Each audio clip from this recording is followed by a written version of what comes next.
दोस्तों, सोचो एक ऐसा इंसान जिसे शुरुआत में कोई सीरियस नहीं लेता था, जिसे जॉब से बार बार रिजेक्ट किया गया, जिसे हार्वर्ड ने कई बार ठुकरा दिया, लेकिन जिसने हार मानने से इनकार कर दिया। एक ऐसा इंसान जिसने इंग्लिश टीचर से दुनिया की सबसे बड़ी ई कॉमर्स कंपनीज में से एक एम्पायर खड़ा कर दिया। ये कहानी है जैक मा की और अलीबाबा की। सोचो, एक छोटा सा अपार्टमेंट, कुछ दोस्त, लिमिटेड रिसोर्सेज और एक क्रेजी सा आइडिया, इंटरनेट दुनिया को बदल देगा। उस समय चाइना में इंटरनेट बेयरली शुरू हुआ था। किसी को भरोसा नहीं था, लेकिन जैक मा को था। डंकन क्लार्क की किताब अलीबाबा सिर्फ एक बिजनेस स्टोरी नहीं है, ये बिलीफ की स्टोरी है, ये रेसिलियंस की स्टोरी है, ये उस माइंडसेट की स्टोरी है जो कहता है अगर तुम बड़े सपने देख सकते हो तो तुम उन्हें रियलिटी में बदल भी सकते हो।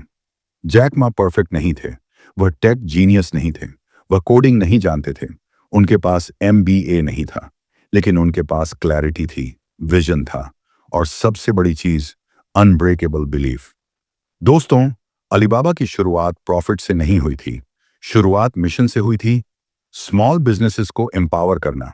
जब दुनिया बड़े कॉर्पोरेट्स की बात कर रही थी, जैक मा छोटे दुकानदारों के बारे में सोच रहे थे। सोचो, तौबाओ लॉन्च हुआ, सामने ईबे जैसा जायंट कंपेटिटर था, रिसोर्सेज कम थे, रिस्क ज्यादा था, लेकिन जैक मा ने कहा अगर समुद्र में शार्क है तो हम नदी के क्रोकोडाइल बनेंगे, यानी अपनी स्ट्रेंथ पर खेलो। अलीबाबा ने कंपटीशन को कॉपी नहीं किया, लोकल कल्चर समझा, ट्रस्ट बिल्ड किया, कम्युनिटी बनाई, फ्री मॉडल अडॉप्ट किया और धीरे धीरे जायंट को चैलेंज कर दिया। ये कोई मैजिक नहीं था, ये स्ट्रैटेजी प्लस पेशेंस प्लस करेज का रिजल्ट था। अलीपे आया, ऑनलाइन पेमेंट सेफ बनाया, लोगों का डर खत्म किया, ट्रस्ट बिल्ड किया और एक फाइनेंशियल रेवोल्यूशन शुरू हो गई।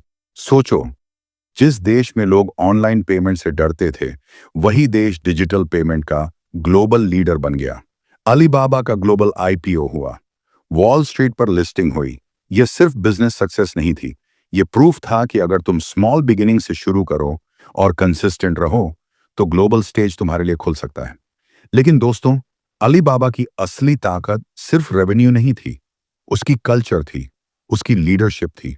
जैक मा का माइंडसेट था, वह कहते थे today is hard, tomorrow will be verse, but the day after tomorrow will be sunshine. यह लाइन सिर्फ कोट नहीं है, यह सर्वाइवल फॉर्मूला है। लाइफ में भी यही होता है, पहला फेज स्ट्रगल का, दूसरा फेज डाउट का, तीसरा फेज ब्रेक थ्रू का, लेकिन ज्यादातर लोग दूसरे फेज में क्विट कर देते हैं। जैक मा ने क्विट नहीं किया। अलीबाबा हमें यह सिखाती है कि रिजेक्शन फाइनल वर्डिक्ट नहीं है, फेलियर परमानेंट नहीं है, लिमिटेशन रियल नहीं है। अगर तुम विजन क्लियर रखो, अगर तुम राइट पीपल के साथ ग्रो करो, अगर तुम ट्रस्ट बिल्ड करो, अगर तुम लॉन्ग टर्म सोचो, तो इम्पॉसिबल भी पॉसिबल हो सकता है। दोस्तों, ये ऑडियो बुक सिर्फ अलीबाबा की समरी नहीं है, ये एंटरप्रेन्योरियल माइंडसेट का ब्लूप्रिंट है। ये सिखाती है कि स्मॉल स्टार्ट से शर्माना नहीं चाहिए, ये सिखाती है कि कंपटीशन से डरना नहीं चाहिए, ये सिखाती है कि फेलियर से भागना नहीं चाहिए, ये सिखाती है कि फ्यूचर उन्हीं का है जो अडेप्ट करते हैं। अलीबाबा की जर्नी हमें रिमाइंड करती है सक्सेस ओवरनाइट नहीं होती, कंपाउंड एफर्ट से होती है। अगर तुम अपनी लाइफ में कुछ बड़ा करना चाहते हो, अगर तुम फाइनेंशियल फ्रीडम चाहते हो, अगर तुम बिजनेस बिल्ड करना चाहते हो, अगर तुम इम्पैक्ट क्रिएट करना चाहते हो, तो अलीबाबा की स्टोरी तुम्हारे लिए रोड मैप है। यह स्टोरी बताती है कि dream plus discipline plus daring decisions equals destiny change. Jack Ma ordinary background से आए थे, लेकिन माइंडसेट एक्स्ट्रॉर्डिनरी था, और यही सबसे बड़ा लेसन है। बैकग्राउंड मैटर नहीं करता, डिग्री मैटर नहीं करती, इनिशियल रिजेक्शन मैटर नहीं करता, मैटर करता है तुम्हारा बिलीफ। तो दोस्तों, अगर तुम रेडी हो अपनी थिंकिंग को एक्सपेंड करने के लिए, अगर तुम रेडी हो कंफर्ट जोन छोड़ने के लिए, अगर तुम रेडी हो नेक्स्ट लेवल पर जाने के लिए, तो इस ऑडियो बुक को ध्यान से सुनो, हर कॉन्सेप्ट को अब्सॉर्ब करो, हर लेसन को अप्लाई करो, क्योंकि अलीबाबा की स्टोरी सिर्फ जैक मा की नहीं है, ये उन सभी लोगों की स्टोरी है जो सपना देखने की हिम्मत रखते हैं, और शायद अगली सक्सेस स्टोरी तुम्हारी हो। और दोस्तों, ऐसी ही पावरफुल और life changing audio book summaries के लिए हमारे चैनल ऑडियो बुक सागर को सब्सक्राइब करना मत भूलना। यहाँ हम आपको उन किताबों की विजडम देते हैं जो आपकी सोच और आपकी जिंदगी दोनों बदल सकती हैं। अब फैसला तुम्हारा है, सिर्फ सुनोगे या अप्लाई भी करोगे। Chapter 1, Jack magic. दोस्तों सोचो, एक ऐसा लड़का जो स्कूल में एवरेज था, जिसे कई बार एग्जाम में फेल होना पड़ा, जिसे हार्वर्ड यूनिवर्सिटी ने 10 बार रिजेक्ट कर दिया, जिसे KFC में जॉब के लिए अप्लाई करने पर भी रिजेक्ट कर दिया गया। 24 लोगों ने अप्लाई किया था, 23 सिलेक्ट हो गए और एक रिजेक्ट हुआ। वो था जैक मा। अब सोचो, वही इंसान आगे चलकर दुनिया की सबसे बड़ी ई-कॉमर्स कंपनियों में से एक अलीबाबा का फाउंडर बनता है। अरबों डॉलर की कंपनी, लाखों लोगों के लिए अपॉर्चुनिटीज और चाइना की डिजिटल रिवॉल्यूशन का चेहरा। यही है जैक मैजिक।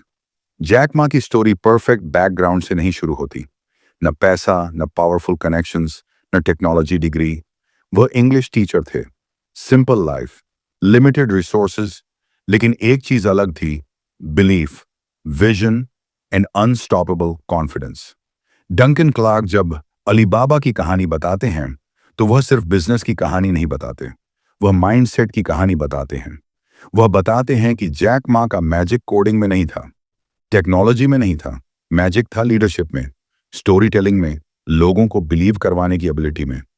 जैक मा कहते थे, today is hard, tomorrow will be verse, but the day after tomorrow will be sunshine. ये लाइन सिर्फ मोटिवेशन नहीं है, ये एंटरप्रेन्योरियल रियलिटी है। जब उन्होंने अलीबाबा स्टार्ट किया, चाइना में इंटरनेट नया था, इंफ्रास्ट्रक्चर वीक था, ट्रस्ट कम था, पेमेंट सिस्टम रिलायबल नहीं था, कंपटीशन स्ट्रांग था। लेकिन जैक मा ने प्रॉब्लम में अपॉर्चुनिटी देखी। उन्होंने खुद कोडिंग नहीं की, लेकिन उन्होंने कोडर्स को इंस्पायर किया। उन्होंने खुद प्रोडक्ट्स नहीं बनाए, लेकिन उन्होंने टीम्स को ड्रीम दिया। यही जैक मैजिक है। एक लीडर का असली काम सब कुछ खुद करना नहीं है, विजन देना है। जैक मा की सबसे बड़ी स्ट्रेंथ थी लॉन्ग टर्म थिंकिंग। जब बाकी कंपनी शॉर्ट टर्म प्रॉफिट के पीछे भाग रही थी, जैक मा इकोसिस्टम बना रहे थे, ट्रस्ट बिल्ड कर रहे थे, स्मॉल बिजनेसेस को एम्पावर कर रहे थे। अलीबाबा सिर्फ शॉपिंग वेबसाइट नहीं थी, वह प्लेटफॉर्म थी, मार्केट प्लेस थी, अपॉर्चुनिटी इंजन थी। जैक मा हमेशा कहते थे, customers first, employees second, share holders third. यह अनयूजुअल था, लेकिन यही डिफरेंस था। उन्होंने कल्चर बिल्ड किया, पैशन बिल्ड किया, ओनरशिप माइंडसेट क्रिएट किया। जैक मैजिक का दूसरा पार्ट था रेजिलियंस। अलीबाबा ने कंपटीशन फेस किया, ईबे जैसे ग्लोबल जायंट्स से, international pressure, government regulations, market volatility. लेकिन जैक मा डरते नहीं थे, वह अडेप्ट करते थे। उन्होंने एलीपे लॉन्च किया जब ट्रस्ट इशू बड़ा था। लोगों को डर था ऑनलाइन पेमेंट करने में, बैंक्स रेडी नहीं थे, रेगुलेशन क्लियर नहीं था, लेकिन उन्होंने रिस्क लिया। लोगों ने क्रिटिसाइज किया, लेकिन बाद में वही एलीपे डिजिटल पेमेंट रेवोल्यूशन का बैकबोन बन गया। जैक मैजिक रिस्क लेने में नहीं था, कैलकुलेटेड रिस्क लेने में था। एक और पावरफुल लेसन, फेलियर से डरना मत। जैक मा ओपनली एडमिट करते थे कि उन्होंने कई मिस्टेक्स की, कई डिसीजंस गलत गए, लेकिन वह फेलियर को फीडबैक मानते थे। उनका फोकस हमेशा लॉन्ग टर्म मिशन पर रहता था। जैक मा कहते थे, if you don't give up you still have a chance. और यही एंटरप्रेन्योरशिप का कोर है। अलीबाबा ओवरनाइट सक्सेस नहीं थी, सालों की स्ट्रगल थी। फंडिंग चैलेंजेस थे, डाउट्स थे, क्रिटिक्स थे, लेकिन विजन क्लियर था। डंकन क्लार्क दिखाते हैं कि जैक मा की पावर टेक्नोलॉजी से ज्यादा नैरेटिव में थी। वह कहानी सुनाना जानते थे, इन्वेस्टर्स को इंस्पायर करना जानते थे, एम्प्लॉयज को इमोशनली कनेक्ट करना जानते थे। बिजनेस सिर्फ नंबर्स नहीं है, इमोशन है, ट्रस्ट है, बिलीफ है। जैक मैजिक हमें सिखाता है कि लीडरशिप लाउड होने से नहीं आती, ऑथेंटिक होने से आती है। वह सिंपल लैंग्वेज में बोलते थे, रिलेटेबल स्टोरीज बताते थे, खुद को परफेक्ट नहीं दिखाते थे, और इसी ऑथेंटिसिटी ने लोगों को कनेक्ट किया। अब एक सवाल तुमसे, क्या तुम्हें टेक जीनियस होना जरूरी है सक्सेसफुल होने के लिए? क्या तुम्हें टॉप यूनिवर्सिटी से डिग्री चाहिए? क्या तुम्हें परफेक्ट इंग्लिश या परफेक्ट बैकग्राउंड चाहिए? जैक मा की स्टोरी कहती है, नहीं, तुम्हें विजन चाहिए, परसिस्टेंस चाहिए, पीपल स्किल्स चाहिए, और सबसे जरूरी बिलीफ चाहिए। अलीबाबा की स्टोरी चाइना की ट्रांसफॉर्मेशन की स्टोरी भी है। ट्रेडिशनल इकोनॉमी से डिजिटल इकोनॉमी तक का सफर, लेकिन कोर लेसन यूनिवर्सल है। अपॉर्चुनिटीज उन लोगों को मिलती हैं जो प्रॉब्लम्स को डिफरेंटली देखते हैं। जहां लोग ऑब्स्टिकल देखते हैं, एंटरप्रेन्योर अपॉर्चुनिटी देखता है। जैक मैजिक ये नहीं है कि तुम लकी हो, जैक मैजिक है कि तुम फोकस्ड हो। जब सब लोग डाउट कर रहे हो तब भी तुम अपने मिशन पर स्टेडी हो। जब मार्केट गिर रहा हो तब भी तुम लॉन्ग टर्म देख रहे हो। जब कंपटीशन बड़ा हो तब भी तुम नीच बिल्ड कर रहे हो। जैक मा ने वेल्थ क्रिएट की, लेकिन उससे ज्यादा इंपॉर्टेंट, उन्होंने मिलियन स्मॉल बिजनेसेस को एम्पावर किया। और यही रियल इम्पैक्ट है। सक्सेस सिर्फ पर्सनल अचीवमेंट नहीं है, इकोसिस्टम क्रिएट करना है। जैक मैजिक का final lesson, dream big start small. Alibaba garage से शुरू हुई, 18 पीपल टीम थी, लिमिटेड कैपिटल था, लेकिन ड्रीम ग्लोबल था। आज तुम्हारे पास इंटरनेट है, टेक्नोलॉजी एक्सेसिबल है, लर्निंग रिसोर्सेज अनलिमिटेड हैं। सवाल रिसोर्सेज का नहीं है, सवाल करेज का है। क्या तुम रिजेक्शन फेस कर सकते हो? क्या तुम स्लो प्रोग्रेस टॉलरेट कर सकते हो? क्या तुम लॉन्ग टर्म गेम खेल सकते हो? अगर हाँ, तो तुम्हारे अंदर भी जैक मैजिक है। ये कहानी तुम्हें इंस्पायर करने के लिए नहीं है, ये तुम्हें रिमाइंड करने के लिए है कि ग्रेटनेस परफेक्ट बैकग्राउंड से नहीं आती। Greatness believe plus resilience plus leadership से आती है। अलीबाबा एक कंपनी से ज्यादा है। ये प्रूफ है कि विजन रियलिटी बन सकता है। और अगर एक English teacher global empire build कर सकता है, तो तुम भी अपनी लाइफ ट्रांसफॉर्म कर सकते हो। बस याद रखो, don't give up, think long term, build trust, empower others और अपना मैजिक खोजो। क्योंकि दुनिया में अपॉर्चुनिटी खत्म नहीं हुई है, सिर्फ वेटिंग है उन लोगों की जो डेयर करें बिलीव करने का। और शायद अगली बड़ी कहानी तुम्हारी हो सकती है। चैप्टर 2, ग्रोविंग अप माओ। जब हम जैक मा और अलीबाबा की कहानी समझते हैं, तो हमें सिर्फ एक एंटरप्रेन्योर की जर्नी नहीं देखनी चाहिए, बल्कि उस माहौल को समझना चाहिए जिसमें वह बड़े हुए। ग्रोविंग अप माओ हमें यह समझाता है कि एक इंसान का माइंडसेट उसके एनवायरनमेंट से कैसे शेप होता है।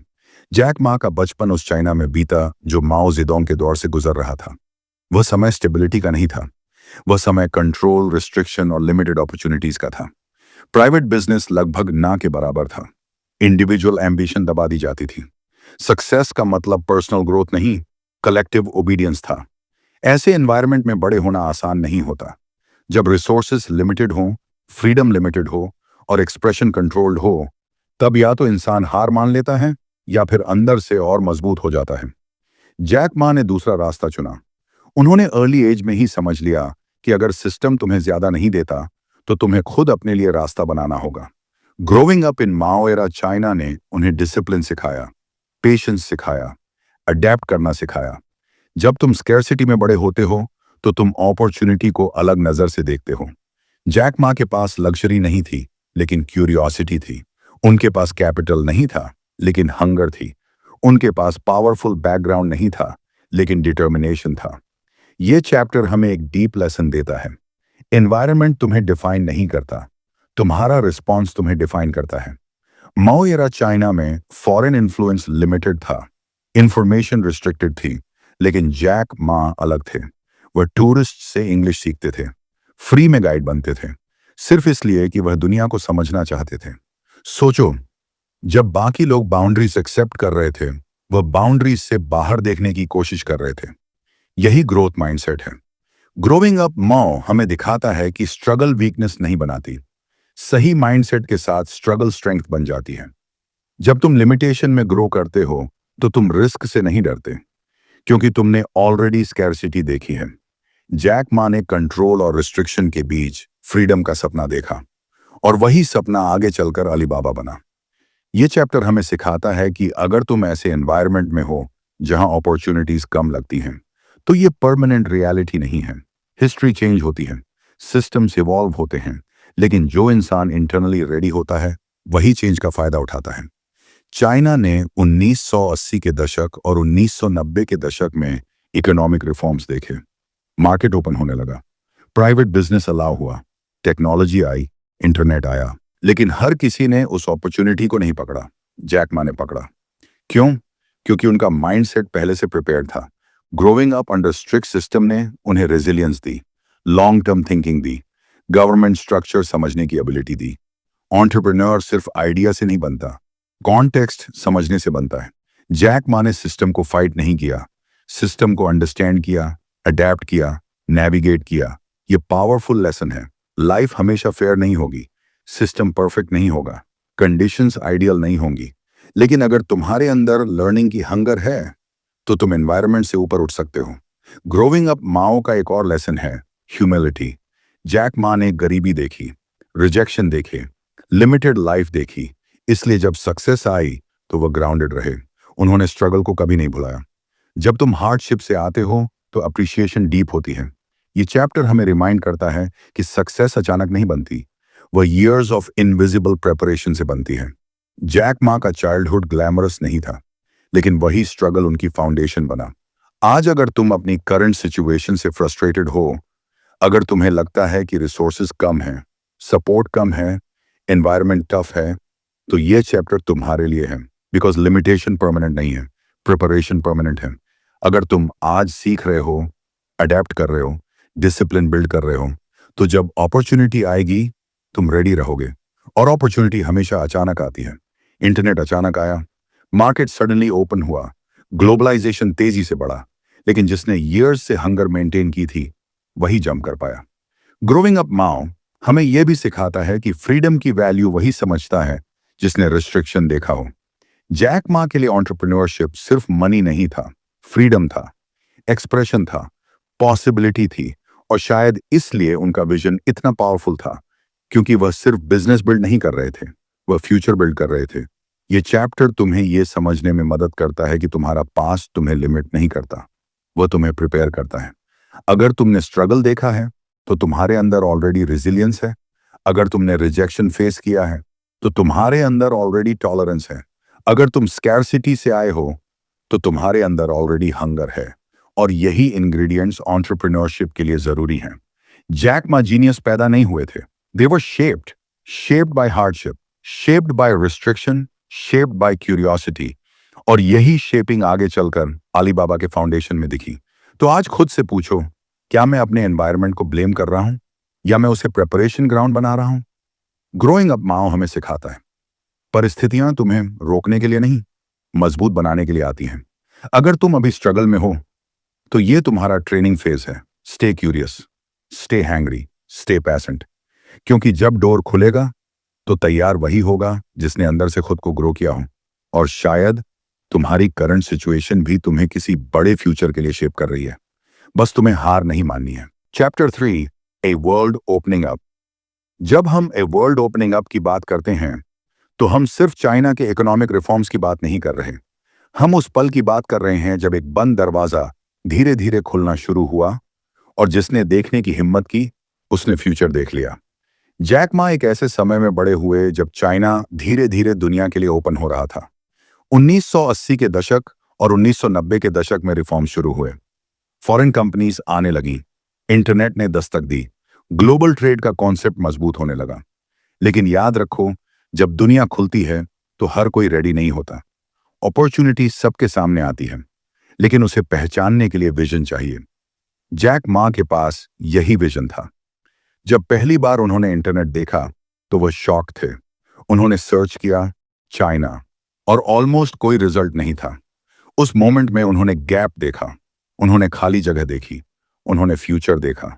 यही एंटरप्रेन्योरियल आई होती है, जहां बाकी लोग टेक्नोलॉजी को क्यूरियोसिटी की तरह देखते हैं, एंटरप्रेन्योर उसे रेवोल्यूशन की तरह देखता है।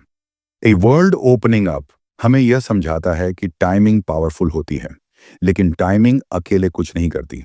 प्रिपेयर्ड माइंड जरूरी है। इंटरनेट चाइना में नया था, इंफ्रास्ट्रक्चर वीक था, ट्रस्ट सिस्टम स्ट्रांग नहीं था, बैंकिंग डिजिटल रेडी नहीं थी। लेकिन जैक मा ने कहा यही सही समय है। क्यों? क्योंकि जब मार्केट मैच्योर हो जाता है तो कंपटीशन ह्यूज हो जाता है, लेकिन जब मार्केट इमर्जिंग होता है तो लीडर्स बोर्न होते हैं। उन्होंने अलीबाबा को सिर्फ ई कॉमर्स प्लेटफॉर्म नहीं बनाया, उन्होंने ब्रिज बनाया चाइनीज सप्लायर्स और ग्लोबल बायर्स के बीच। ग्लोबलाइजेशन वेव थी, इंटरनेट टूल था, विजन डायरेक्शन था। यह चैप्टर हमें सिखाता है कि चेंज हमेशा अनकंफर्टेबल होता है। जब सिस्टम शिफ्ट होता है, अनसर्टेनिटी बढ़ती है, डाउट्स बढ़ते हैं, फियर बढ़ता है, लेकिन ग्रोथ भी उसी फेज में होती है। चाइना ट्रेडिशनल इकोनॉमी से डिजिटल इकोनॉमी की तरफ बढ़ रहा था। मिलियन स्मॉल बिजनेसेस थे, लेकिन ग्लोबल एक्सेस नहीं था। जैक मा ने प्रॉब्लम सॉल्व की। उन्होंने छोटे सेलर्स को ग्लोबल मार्केट दिया, उन्होंने ट्रस्ट बिल्ड किया, उन्होंने टेक्नोलॉजी को डेमोक्रेटाइज किया। अ वर्ल्ड ओपनिंग अप हमें रिमाइंड करता है कि हर जनरेशन को एक विंडो मिलती है, एक मोमेंट मिलता है जहां मैसिव शिफ्ट होता है। कुछ लोग उस मोमेंट को इग्नोर कर देते हैं, कुछ लोग वेट करते हैं, कुछ लोग जंप कर जाते हैं। जैक मा ने जंप किया, उन्होंने रिस्क लिया, उन्होंने डाउट फेस किया। इन्वेस्टर्स इनिशियली हेजिटेंट थे, क्रिटिक्स स्केप्टिकल थे, लेकिन विजन क्लियर था। इंटरनेट स्मॉल बिजनेसेस को एम्पावर करेगा। और जब वर्ल्ड ओपन होता है तो स्पीड मैटर करती है। अलीबाबा ने फास्ट मूव किया, लर्न किया, अडेप्ट किया। कंपटीशन आया, ईबे जैसी जायंट कंपनीज, लेकिन जैक मा ने लोकल अंडरस्टैंडिंग का फायदा उठाया, कल्चर समझा, मार्केट समझा। ग्लोबल कंपनीज पावरफुल थीं, लेकिन लोकल इनसाइड स्ट्रॉन्गर था। यह पावरफुल लेसन है। जब वर्ल्ड ओपन होता है तो एक्सटर्नल प्लेयर्स आते हैं, प्रेशर बढ़ता है, स्टैंडर्ड्स हाई होते हैं, लेकिन अगर तुम मार्केट डीपली समझते हो तो तुम विन कर सकते हो। अ वर्ल्ड ओपनिंग अप सिर्फ चाइना की कहानी नहीं है, यह डिजिटल एज की कहानी है। आज भी वर्ल्ड ओपन हो रहा है। AI, blockchain, creator economy, remote work, हर नई टेक्नोलॉजी एक न्यू ओपनिंग है। सवाल यह है, क्या तुम सिर्फ स्पेक्टेटर बनोगे या पार्टिसिपेंट? जैक मा स्पेक्टेटर नहीं थे, वो बिल्डर थे। उन्होंने कंफर्ट जोन नहीं चुना, उन्होंने अनसर्टनिटी चुनी। और याद रखो, सर्टेनिटी एवरेज लाइफ देती है, अनसर्टनिटी एक्स्ट्रॉर्डिनरी पॉसिबिलिटी देती है। जब वर्ल्ड ओपन होता है तो लर्निंग एसेंशियल होती है। जैक मा कोडर नहीं थे, लेकिन उन्होंने टेक्नोलॉजी को अंडरस्टैंड किया, एक्सपर्ट्स हायर किए, टीम बिल्ड की। लीडर को सब कुछ जानना जरूरी नहीं है, लर्न करने की विलिंगनेस जरूरी है। ये चैप्टर हमें करेज की इंपॉर्टेंस भी सिखाता है। ओपन वर्ल्ड मतलब कंपटीशन ग्लोबल है, कंपैरिजन ग्लोबल है, स्टैंडर्ड ग्लोबल है, लेकिन अगर तुम्हारा मिशन क्लियर है तो स्केल पॉसिबल है। अलीबाबा गैरेज से ग्लोबल एम्पायर बना क्योंकि फाउंडर ने चेंज को थ्रेट नहीं, अपॉर्चुनिटी माना। अब खुद से पूछो, आज कौन सा वर्ल्ड ओपन हो रहा है? कौन सी टेक्नोलॉजी इमर्जिंग है? कौन सा गैप विजिबल है? क्या तुम ऑब्जर्व कर रहे हो या प्रिपेयर कर रहे हो? अ वर्ल्ड ओपनिंग अप हमें बताता है कि हिस्ट्री डायनेमिक है, सिस्टम्स इवॉल्व होते हैं, बॉर्डर्स ब्लर होते हैं, लेकिन विनर्स वही बनते हैं जो अर्ली सिग्नल पकड़ लेते हैं। जब इंटरनेट नया था, लोग कंफ्यूज थे, जैक मा एक्साइटेड थे। जब डिजिटल पेमेंट रिस्की लगा, लोग हेजिटेंट थे, जैक मा प्रोएक्टिव थे। डिफरेंस यही है, फियर और विजन साथ में एग्जिस्ट नहीं कर सकते। तुम डिसाइड करते हो कि तुम किसे चूज करोगे। ये चैप्टर तुम्हें यही सोचने पर मजबूर करता है कि अपॉर्चुनिटी कभी परफेक्ट पैकेजिंग में नहीं आती, वह कैओस में आती है, अनसर्टेनिटी में आती है। लेकिन अगर तुम्हारे अंदर क्लैरिटी है तो तुम कैओस में भी डायरेक्शन देख सकते हो। वर्ल्ड ओपन हो रहा है, हमेशा होता रहेगा। टेक्नोलॉजी बदलती रहेगी, मार्केट्स इवॉल्व होंगे, जॉब्स डिसअपीयर होंगी, न्यू इंडस्ट्रीज क्रिएट होंगी। अगर तुम अडेप्ट करोगे तो ग्रो करोगे, अगर रेजिस्ट करोगे तो पीछे रह जाओगे। जैक मा ने अडेप्ट किया, लर्न किया, बिल्ड किया, और यही रीजन है कि अलीबाबा सिर्फ कंपनी नहीं बनी, मूवमेंट बनी। अ वर्ल्ड ओपनिंग अप तुम्हें यह मैसेज देता है, stay alert, stay curious, stay bold, क्योंकि जब अगला डोर खुलेगा तो हिस्ट्री उन लोगों को याद रखेगी जिन्होंने एंटर करने की हिम्मत की। और शायद अगला ओपन वर्ल्ड तुम्हारे सामने ऑलरेडी खड़ा है। सवाल सिर्फ इतना है, क्या तुम उसे पहचानोगे? चैप्टर 4, टीचर माँ। जब हम टीचर माँ की बात करते हैं तो हम सिर्फ एक प्रोफेशन की बात नहीं कर रहे, हम उस आइडेंटिटी की बात कर रहे हैं जिसने जैक मा को शेप किया। अलीबाबा के फाउंडर बनने से पहले, बिलियनर बनने से पहले, ग्लोबल आइकॉन बनने से पहले, वह एक टीचर थे, और शायद यही उनकी सबसे बड़ी स्ट्रेंथ थी। जैक मा इंग्लिश टीचर थे, उनकी सैलरी बड़ी नहीं थी, पोजीशन पावरफुल नहीं थी, लेकिन उनके पास एक स्किल थी जो आगे चलकर उनकी सबसे बड़ी कैपिटल बनी, कम्युनिकेशन। टीचर माँ का मतलब था clarity, simple language, complex idea को आसान तरीके से समझाने की एबिलिटी। और बिजनेस में यही स्किल गोल्ड होती है। एंटरप्रेन्योर सिर्फ प्रोडक्ट नहीं बेचता, विजन बेचता है, स्टोरी बेचता है, बिलीफ बेचता है। जैक मा कोडिंग एक्सपर्ट नहीं थे, फाइनेंस जीनियस नहीं थे, लेकिन वह इंस्पायर कर सकते थे, मोटिवेट कर सकते थे, कन्विंस कर सकते थे। टीचर माइंडसेट क्यूरियोसिटी से भरा होता है। जब टीचर होता है तो वह हर दिन सीखता है, क्वेश्चन पूछता है, डिफरेंट पर्सपेक्टिव समझता है। जैक मा का यही एटीट्यूड था। जब इंटरनेट आया, उन्होंने इसे थ्रेट नहीं समझा, उन्होंने इसे क्लासरूम की तरह देखा, एक नया सब्जेक्ट सीखने के लिए। टीचर माँ हमें यह सिखाते हैं कि नॉलेज डिग्री से नहीं आती, क्यूरियोसिटी से आती है। उन्होंने खुद को एक्सपर्ट डिक्लेयर नहीं किया, उन्होंने खुद को लर्नर माना, और लीडर वही बन सकता है जो लाइफ लॉन्ग लर्नर हो। टीचर माँ की दूसरी बड़ी क्वालिटी थी एम्पैथी। जब तुम टीचर होते हो तो तुम स्टूडेंट्स को समझते हो, उनकी कंफ्यूजन समझते हो, उनकी स्ट्रगल समझते हो।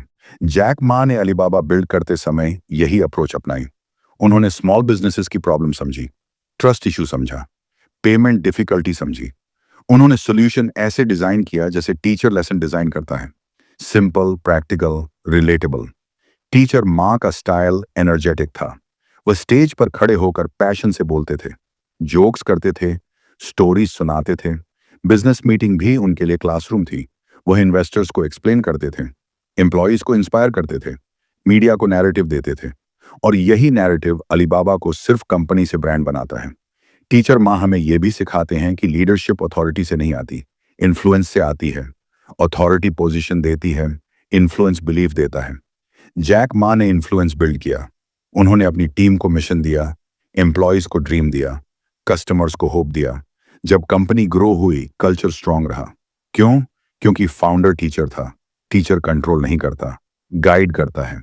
टीचर डर नहीं फैलाता, कॉन्फिडेंस देता है।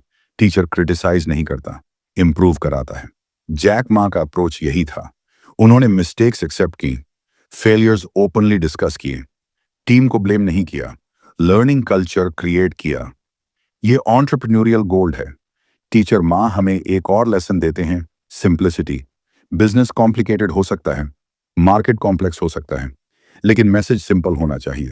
अगर तुम्हारा विजन एक्सप्लेन नहीं हो सकता तो इंस्पायर नहीं कर सकता। जैक मा कहते थे, customers first, simple, clear, powerful. Teacher mindset problem को ब्रेक डाउन करता है, स्टेप बाय स्टेप अप्रोच देता है। और यही रीजन है कि अलीबाबा इकोसिस्टम बिल्ड कर पाया।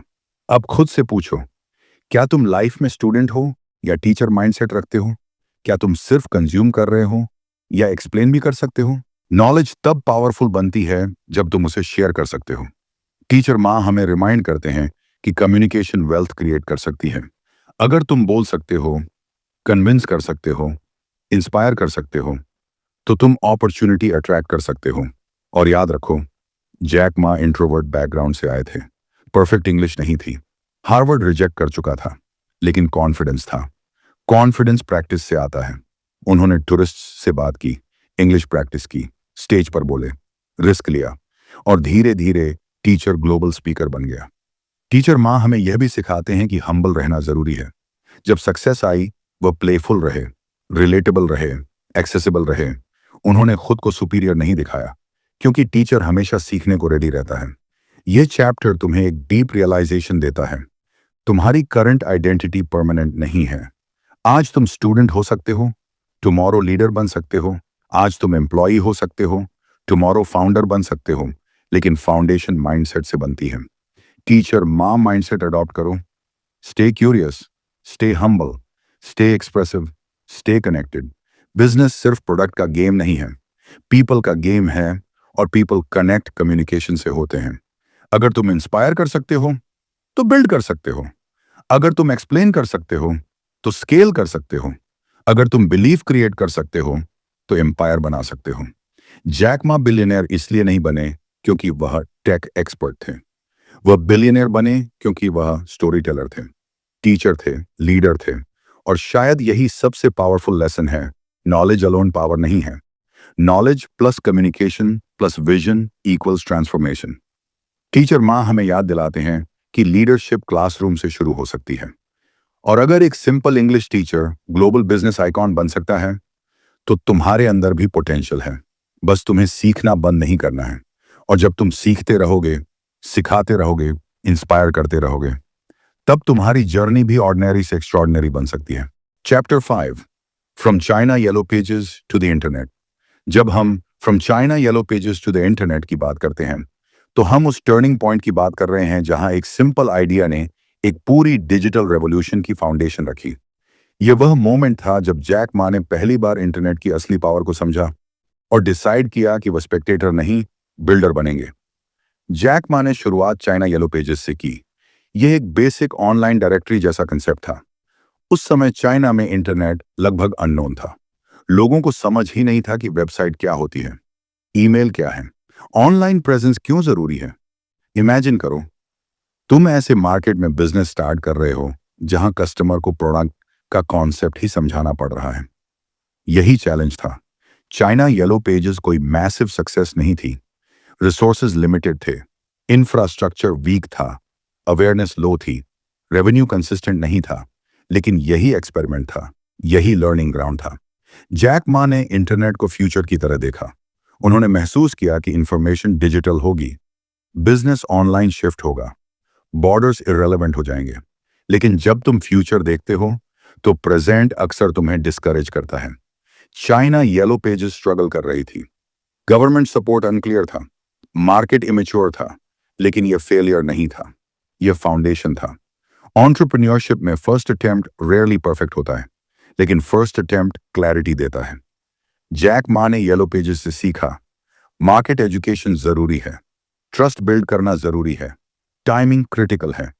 उन्होंने रियलाइज किया कि सिर्फ डायरेक्टरी बनाना इनफ नहीं है, प्लेटफॉर्म बनाना होगा, इकोसिस्टम बनाना होगा।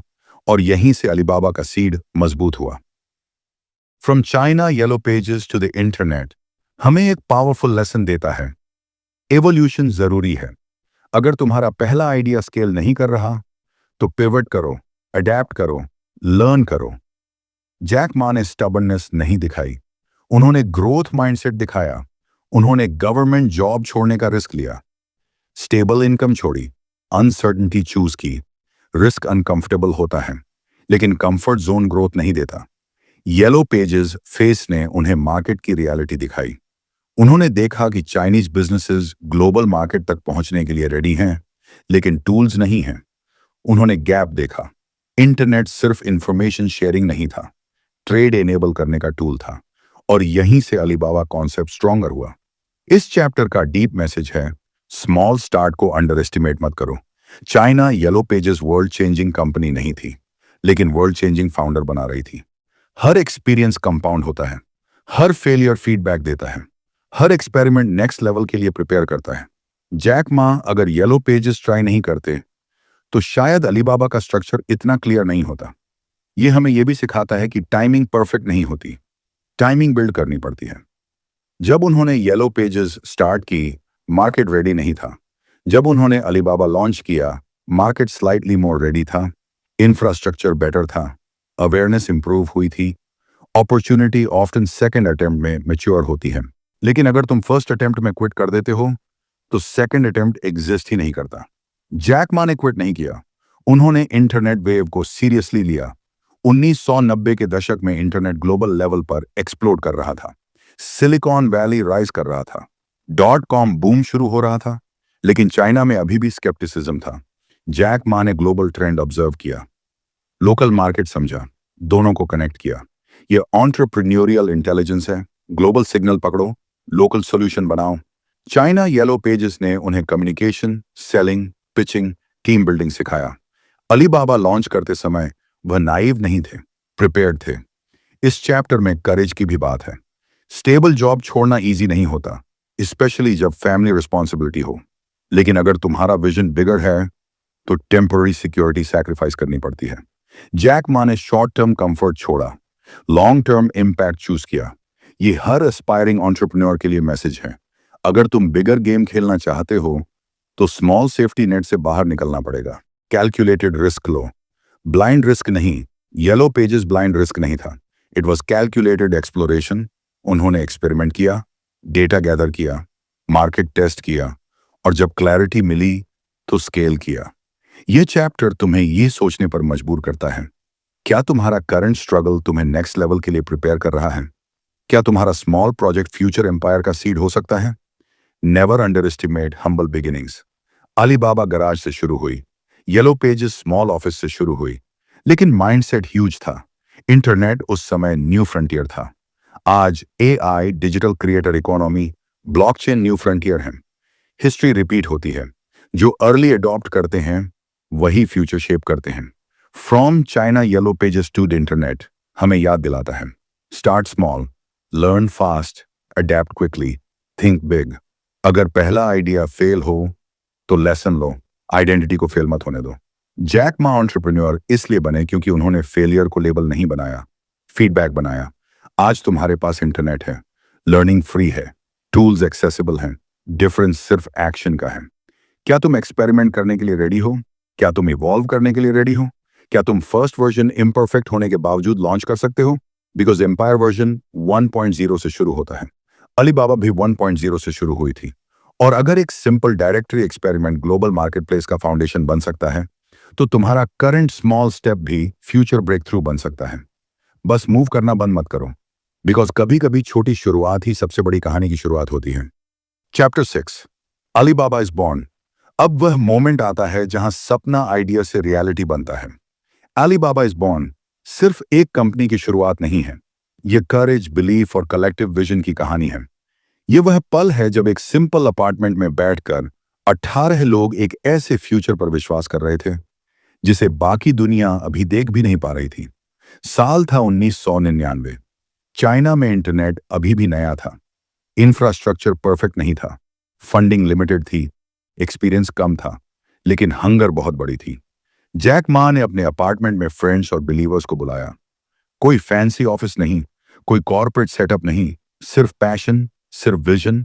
उन्होंने कहा, हम एक ग्लोबल मार्केटप्लेस बनाएंगे, ऐसा प्लेटफॉर्म जहां चाइनीज स्मॉल बिजनेसेस दुनिया भर के बायर्स से कनेक्ट होंगे। इमेजिन करो उस समय यह आइडिया कितना क्रेजी लगा होगा, लेकिन हर ब्रेक थ्रू शुरुआत में क्रेजी ही लगता है। अलीबाबा का नाम भी सोच समझकर चुना गया। Simple, easy to pronounce, global feel, story driven, open sesame, door खोलने का सिंबल। जैक मा चाहते थे कि यह कंपनी अपॉर्चुनिटीज के दरवाजे खोले, स्मॉल एंटरप्रेन्योर्स के लिए, ड्रीमर्स के लिए। अलीबाबा बॉर्न हुई बिलीफ से। टीम के पास एक्सपीरियंस सिलिकॉन वैली जैसा नहीं था, वेंचर कैपिटल अनलिमिटेड नहीं था, लेकिन कल्चर स्ट्रांग था। उन्होंने मिशन डिफाइन किया, make it easy to do business anywhere, clear, powerful, memorable. यह चैप्टर हमें सिखाता है कि कंपनी प्रोडक्ट से नहीं बनती, पर्पस से बनती है। जब टीम मिशन के साथ इमोशनली कनेक्टेड होती है तो सैलरी सेकेंडरी हो जाती है, ओनरशिप माइंडसेट प्राइमरी हो जाता है। अलीबाबा के अर्ली डेज इजी नहीं थे, रेवेन्यू अनसर्टन था, मार्केट स्केप्टिकल था, इन्वेस्टर्स डाउटफुल थे, लेकिन फाउंडर कॉन्फिडेंट था। जैक मा टेक एक्सपर्ट नहीं थे, लेकिन लीडर थे, स्टोरी टेलर थे। उन्होंने टीम को फ्यूचर दिखाया, फियर नहीं फैलाया, एनर्जी दी। अलीबाबा बॉर्न हुई करेज से। जैक मा ने टीम को बताया, हम सर्वाइवल के लिए नहीं, इम्पैक्ट के लिए बिल्ड करेंगे। अर्ली डेज में डिसिप्लिन स्ट्रांग था, लॉन्ग आवर्स, लिमिटेड रिसोर्सेज, लेकिन हाई बिलीफ। एंटरप्रेन्योरशिप ग्लैमरस नहीं होती, शुरुआत सैक्रिफाइस से होती है। कंफर्ट जोन छोड़ना पड़ता है, स्टेबिलिटी छोड़नी पड़ती है, लेकिन अगर विजन क्लियर है तो स्ट्रगल मीनिंगफुल बन जाता है। अलीबाबा बॉर्न हुई टाइम के सही यूज से भी। 1999 बूम का दौर था, इंटरनेट ग्लोबली एक्सप्लोड कर रहा था, लेकिन चाइना में अभी गैप था। जैक मा ने टाइमिंग पकड़ ली। उन्होंने स्मॉल बिजनेसेस को एम्पावर किया, लार्ज कॉरपोरेशंस नहीं, अंडर सर्व्ड मार्केट टारगेट किया। जब कंपटीशन स्ट्रांग हो तो नीच चूज करो। अलीबाबा B2B मार्केटप्लेस के रूप में शुरू हुई, business to business platform. Chinese suppliers को इंटरनेशनल बायर्स से कनेक्ट किया। यह स्मार्ट पोजीशनिंग थी। अलीबाबा बॉर्न हुई क्लैरिटी से। फाउंडर को पता था कि वह क्या सॉल्व कर रहे हैं, whom they are serving, why it matters. Early traction slow थी, लेकिन परसिस्टेंस स्ट्रांग थी। जैक मा कहते थे, if you don't give up you still have a chance. Chance effort से आता है। अलीबाबा बॉर्न हुई ट्रस्ट बिल्डिंग स्ट्रेटेजी से। ऑनलाइन पेमेंट रिस्की था, ट्रस्ट लो था। लेटर एलीपे लॉन्च हुआ, एस्क्रो सिस्टम के साथ।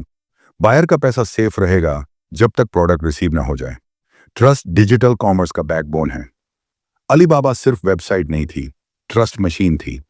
यह चैप्टर हमें यह सिखाता है कि जब तुम कंपनी बिल्ड करते हो तो सिर्फ प्रॉफिट मत सोचो, प्रॉब्लम सॉल्व करो। जब प्रॉब्लम रियल होती है तो मार्केट रिवॉर्ड करता है। अलीबाबा बॉर्न हुई फेलियर एक्सेप्टेंस माइंडसेट से। मिस्टेक्स हुई, स्ट्रेटेजिक चैलेंजेस आए, गवर्नमेंट रेगुलेशन टफ था, लेकिन अडेप्टेशन फास्ट था। एंटरप्रेन्योर रिजिड नहीं हो सकता, फ्लेक्सिबल माइंडसेट सर्वाइवल देता है। अलीबाबा बॉर्न हुई कल्चर से। जैक मा ने एम्प्लॉयज को पार्टनर्स की तरह ट्रीट किया, मिशन शेयर किया, ओनरशिप दिया। Strong culture long term advantage देता है। आज अगर तुम बिजनेस स्टार्ट करना चाहते हो तो रिमेंबर, बिग ऑफिस जरूरी नहीं है, बिग क्लैरिटी जरूरी है, ह्यूज फंडिंग जरूरी नहीं है, ह्यूज कमिटमेंट जरूरी है, परफेक्ट प्लान जरूरी नहीं है, परफेक्ट एग्जीक्यूशन माइंडसेट जरूरी है। अलीबाबा अपार्टमेंट से शुरू हुई, टुडे ग्लोबल जायंट बनी। लेकिन डिफरेंस अपार्टमेंट और एम्पायर का नहीं था, डिफरेंस बिलीफ का था। बिलीफ की फ्यूचर डिजिटल है, बिलीफ की स्मॉल बिजनेसेस पावरफुल हैं, बिलीफ की टीम इम्पॉसिबल को पॉसिबल बना सकती है। यह चैप्टर तुम्हें चैलेंज करता है। क्या तुम्हारे पास विजन है? क्या तुम लिमिटेड रिसोर्सेज के बावजूद स्टार्ट कर सकते हो? क्या तुम रिजेक्शन के बावजूद परसिस्ट कर सकते हो? अलीबाबा बॉर्न हुई जब 18 लोगों ने डाउट से ज्यादा ड्रीम को चूज किया। आज तुम्हारे पास टूल ज्यादा हैं, नॉलेज एक्सेसिबल है, इंटरनेट यूनिवर्सल है, बैरियर कम है, लेकिन करेज आज भी रेयर है। एम्पायर आइडिया से नहीं बनता, एक्शन से बनता है। जैक मा ने वेट नहीं किया परफेक्ट मोमेंट का, उन्होंने इम्परफेक्ट मोमेंट में परफेक्ट कमिटमेंट लिया। और शायद यही एंटरप्रेन्योरशिप का कोर है। अगर तुम बॉर्न मोमेंट का इंतजार कर रहे हो तो याद रखो, मोमेंट क्रिएट करना पड़ता है। अलीबाबा बॉर्न हुई क्योंकि फाउंडर रेडी था जंप करने के लिए। और अगर तुम रेडी हो तो तुम्हारी स्टोरी भी किसी अपार्टमेंट से शुरू होकर ग्लोबल इंपैक्ट तक जा सकती है। बस एक डिसीजन चाहिए, start and don't give up. Chapter 7, open sesame. जब हम ओपन सेसमी कहते हैं तो यह सिर्फ एक कहानी का जादुई शब्द नहीं है, यह माइंडसेट है। यह बिलीफ है कि सही शब्द, सही विजन और सही एक्शन से बंद दरवाजे खुल सकते हैं। और यही फिलॉसफी अलीबाबा की कोर में थी। जैक मा ने अपनी कंपनी का नाम अलीबाबा यूं ही नहीं रखा। उन्होंने एक ऐसा नाम चुना जो सिंपल हो, ग्लोबल हो और सिंबल हो अपॉर्चुनिटी का। ओपन सेसमी नो वन, दरवाजा खोलो। लेकिन असली सवाल यह है, कौन सा दरवाजा? दरवाजा अपॉर्चुनिटी का, दरवाजा ट्रेड का, दरवाजा ग्लोबल एक्सेस का, दरवाजा ड्रीम्स का। चैप्टर 7 हमें यह सिखाता है कि ब्रांडिंग सिर्फ लोगो नहीं है, ब्रांडिंग बिलीफ है। जब जैक मा ने ओपन सेसमी को अपनाया, वह एक प्रॉमिस दे रहे थे, हम अपॉर्चुनिटीज अनलॉक करेंगे, स्मॉल बिजनेसेस के लिए, एंटरप्रेन्योर्स के लिए, ड्रीमर्स के लिए। अलीबाबा एक प्लेटफॉर्म था जो सप्लायर्स और बायर्स के बीच बैरियर तोड़ रहा था। पहले ट्रेड कॉम्प्लिकेटेड था, बॉर्डर्स कॉम्प्लेक्स थे, कम्युनिकेशन स्लो था, लेकिन इंटरनेट के साथ और राइट प्लेटफॉर्म के साथ बैरियर कम हो सकते थे। ओपन सेसेमी का मतलब है अनलॉक पोटेंशियल।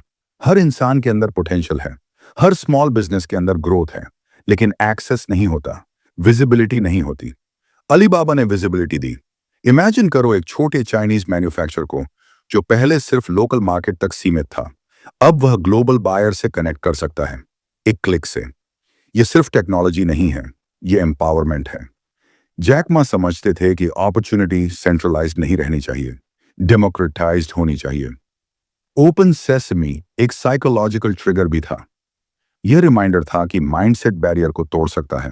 जब मार्केट टफ हो, जब कंपटीशन स्ट्रांग हो, जब ट्रस्ट कम हो, तब भी डोर खुल सकता है, लेकिन नॉक करना पड़ता है। अलीबाबा ने नॉक किया। उन्होंने पेमेंट सॉल्यूशन बनाया, अलीपे, ट्रस्ट क्रिएट किया, एस्क्रो सिस्टम इंट्रोड्यूस किया, बायर्स का पैसा सेफ रखा, डोर खुला क्योंकि ट्रस्ट बिल्ड हुआ। एंटरप्रेन्योरशिप में ओपन सेसमी मैजिक वर्ड नहीं है, सिस्टमैटिक एफर्ट है। Customer first mindset, long term thinking, relentless persistence. जब ईबे जैसी जायंट कंपनी चाइना में आई, लोग सोच रहे थे अलीबाबा खत्म हो जाएगी, लेकिन जैक मा ने लोकल अंडरस्टैंडिंग का यूज किया, यूजर बिहेवियर समझा, सर्विस बेटर बनाई, कम्युनिकेशन स्ट्रांग रखा, डोर फिर खुला। ओपन सेसमी हमें यह भी सिखाता है कि सक्सेस शॉर्टकट से नहीं मिलती, स्टोरी टेलिंग से मिलती है। Jack Ma master story teller थे।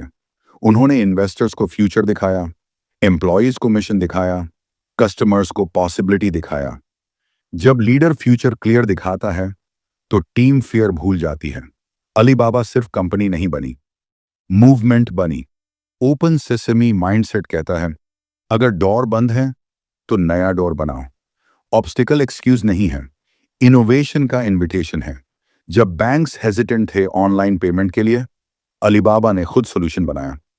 जब लॉजिस्टिक्स वीक था, इकोसिस्टम बिल्ड किया। जब स्केप्टिसिज्म हाई था, एजुकेशन कैंपेन चलाया। डोर लॉक्ड था, उन्होंने की बनाई। ये चैप्टर हमें चैलेंज करता है। क्या तुम लाइफ के लॉक डोर्स को ब्लेम कर रहे हो या की क्रिएट कर रहे हो? हर एंटरप्रेन्योर को अपने ओपन सेसमी मोमेंट की जरूरत होती है। वह मोमेंट जब वह डिसाइड करता है कि फियर से नहीं, विजन से ऑपरेट करेगा। अलीबाबा बॉर्न हुई बिलीफ से, ग्रो हुई ट्रस्ट से, स्केल हुई इकोसिस्टम से, लेकिन फाउंडेशन थी पॉसिबिलिटी माइंडसेट। अगर तुम बिलीव करते हो कि अपॉर्चुनिटी एग्जिस्ट करती है तो तुम उसे खोजोगे। अगर तुम बिलीव करते हो कि बैरियर परमानेंट है तो तुम कोशिश नहीं करोगे। जैक मा ने पॉसिबिलिटी चूज की। ओपन सेसेमी सिंबॉलिक है। डोर खुलता है जब preparation plus persistence plus timing मिलते हैं। आज डिजिटल वर्ल्ड पहले से ज्यादा ओपन है। E commerce, AI, remote work, creator economy, हर जगह ओपन सेसेमी मोमेंट है। लेकिन की तुम्हारे हाथ में है। स्किल बिल्ड करो, नेटवर्क बिल्ड करो, ट्रस्ट बिल्ड करो, वैल्यू क्रिएट करो और डोर खुलने लगेगा। अलीबाबा ने ग्लोबल मार्केटप्लेस अनलॉक किया, लेकिन उससे बड़ा लेसन ये है, तुम अपनी लाइफ का डोर अनलॉक कर सकते हो। अपॉर्चुनिटी रेयर नहीं है, प्रिपेयर्ड माइंड रेयर है। ओपन सेसमी सिर्फ फेरी टेल नहीं है, ये एंटरप्रेन्योरियल फॉर्मूला है।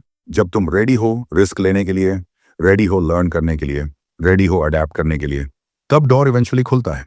और जब डोर खुलता है तो सिर्फ तुम एंटर नहीं करते, तुम दूसरों के लिए भी रास्ता बनाते हो। अलीबाबा ने मिलियंस बिजनेसेस के लिए रास्ता बनाया और यही ट्रू लीडरशिप है। सो आस्क योरसेल्फ, तुम्हारा ओपन सेसमी क्या है? कौन सा डोर तुम खोलना चाहते हो? क्या तुम नॉक करने के लिए रेडी हो? क्योंकि मैजिक वर्ड अलोन काम नहीं करता, मैजिक एक्शन क्रिएट करता है। और अगर तुम बिलीफ प्लस एक्शन कंबाइन कर दो तो शायद अगला ओपन डोर तुम्हारी लाइफ बदल दे। बस याद रखो, डोर खुद से नहीं खुलते, उन्हें खोलना पड़ता है। Chapter 8, the battle with eBay. जब हम द बैटल विथ ईबे की बात करते हैं तो हम सिर्फ दो कंपनियों की कंपटीशन की बात नहीं कर रहे। हम उस मोमेंट की बात कर रहे हैं जहां एक लोकल स्टार्टअप ने ग्लोबल जायंट को चैलेंज करने की हिम्मत की। यह वह दौर था जब अलीबाबा को प्रूव करना था कि बिलीफ सिर्फ स्पीच नहीं होता, स्ट्रैटेजी भी होती है। 2000 के शुरुआती दौर में ईबे दुनिया की सबसे बड़ी ऑनलाइन मार्केटप्लेस कंपनीज में से एक थी। अमेरिका में डोमिनेट कर रही थी, यूरोप में स्ट्रांग थी, कैपिटल पावरफुल था, टेक्नोलॉजी एडवांस थी, ब्रांड ग्लोबल था। और फिर ईबे ने चाइना में एंट्री ली।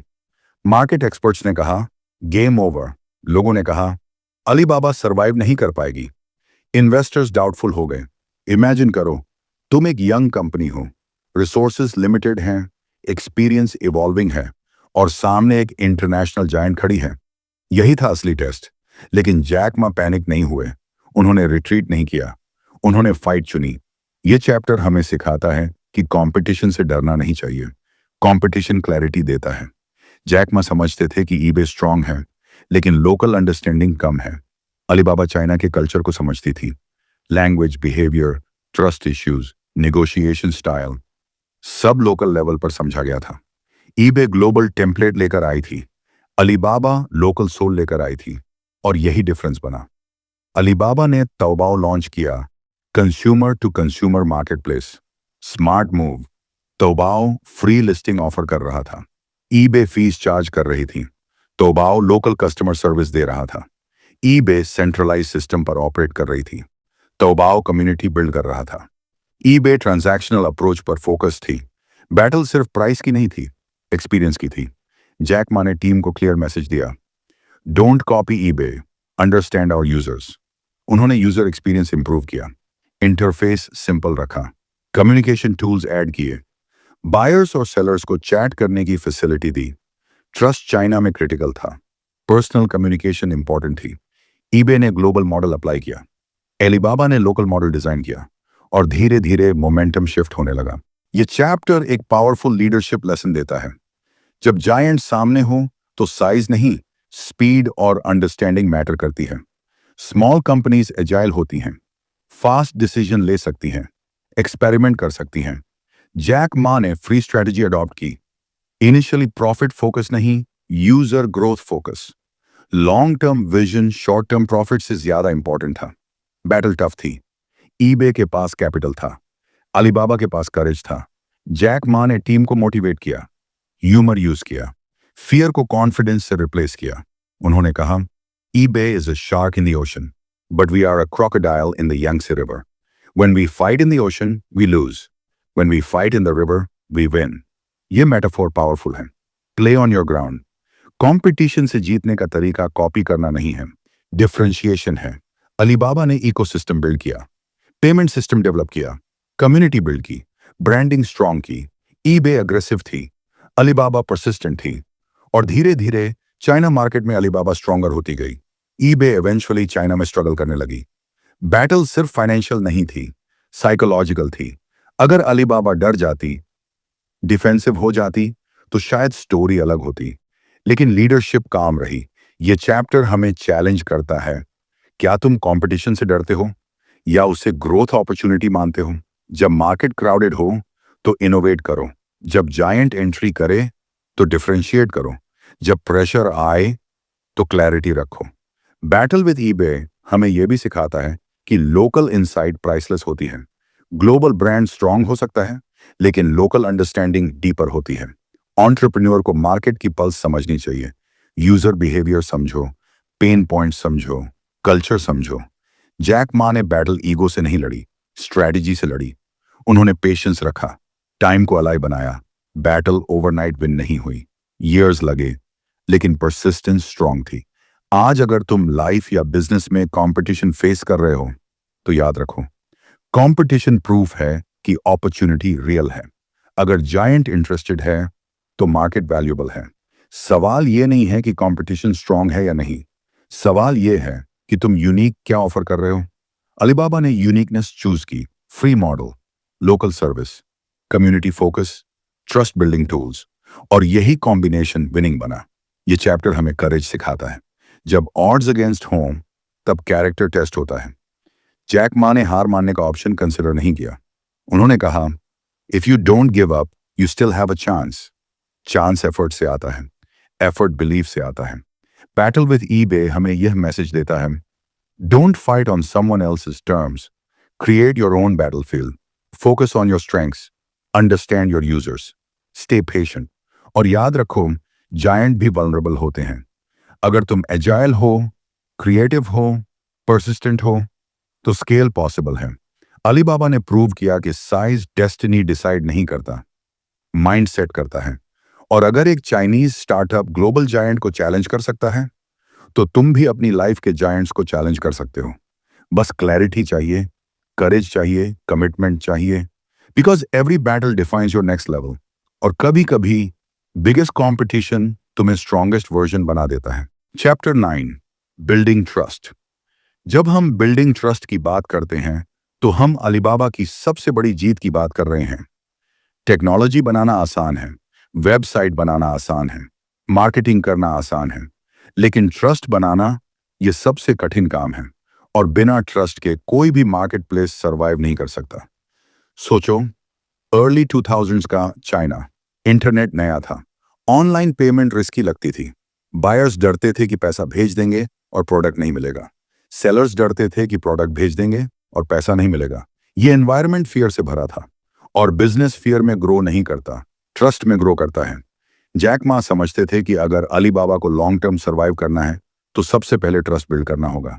ट्रस्ट एडवर्टाइजमेंट से नहीं बनता, सिस्टम से बनता है। अलीबाबा ने अली पे ये इंट्रोड्यूस किया, एस्क्रो मॉडल। बायर का पैसा सेफ रहेगा, सेलर को पेमेंट तब मिलेगा जब बायर कंफर्म करेगा कि प्रोडक्ट रिसीव हो गया है। यह सिंपल इनोवेशन था, लेकिन रेवोल्यूशनरी था। इसने फियर रिड्यूस किया। जब फियर कम होता है, ट्रांसैक्शन बढ़ता है। जब ट्रांसैक्शन बढ़ता है, इकोसिस्टम ग्रो करता है। बिल्डिंग ट्रस्ट हमें सिखाता है कि इनोवेशन हमेशा फ्लैशी नहीं होता। कभी कभी इनोवेशन इनविजिबल सेफ्टी नेट होता है। जैक मा जानते थे कि ट्रस्ट इमोशनल है, इसलिए अलीबाबा ने कम्युनिटी बिल्ड की। User ratings, seller feedback, transparent reviews. People trust people. Alibaba ने यूजर्स को वॉइस दी। यह सिर्फ मार्केट प्लेस नहीं था, रिलेशनशिप प्लेटफॉर्म था। ट्रस्ट बिल्ड करने का दूसरा पिलर था कंसिस्टेंसी। अगर तुम प्रॉमिस करते हो कस्टमर फर्स्ट, तो हर डिसीजन उसी डायरेक्शन में होना चाहिए। शॉर्ट टर्म प्रॉफिट सैक्रिफाइस करना पड़ा, लेकिन लॉन्ग टर्म लॉयल्टी मिली। ट्रस्ट इंस्टेंट नहीं बनता, टाइम लगता है। अलीबाबा ने पेशेंस दिखाया। अर्ली डेज में रेवेन्यू स्ट्रगल था, लेकिन फोकस ग्रोथ और रिलायबिलिटी पर था। ये चैप्टर हमें रिमाइंड करता है ट्रस्ट कंपाउंड इंटरेस्ट की तरह है, स्लो बिल्ड होता है, लेकिन वंस बिल्ड एक्सपोनेंशियल ग्रोथ देता है। जैक मा ने ट्रांसपेरेंसी मेंटेन की, पब्लिकली चैलेंजेस एक्सेप्ट किए, मिस्टेक्स एडमिट की। लीडर जब ऑनेस्ट होता है, ऑर्गेनाइजेशन स्ट्रांग होती है। ट्रस्ट इंटरनली भी जरूरी है, टीम में ट्रस्ट, एम्प्लॉयज में ट्रस्ट, पार्टनर्स में ट्रस्ट। अगर इंटरनल ट्रस्ट वीक हो तो एक्सटर्नल ट्रस्ट कोलैप्स हो जाता है। अलीबाबा कल्चर स्ट्रांग इसलिए था क्योंकि फाउंडर ओपन थे, कम्युनिकेशन क्लियर था।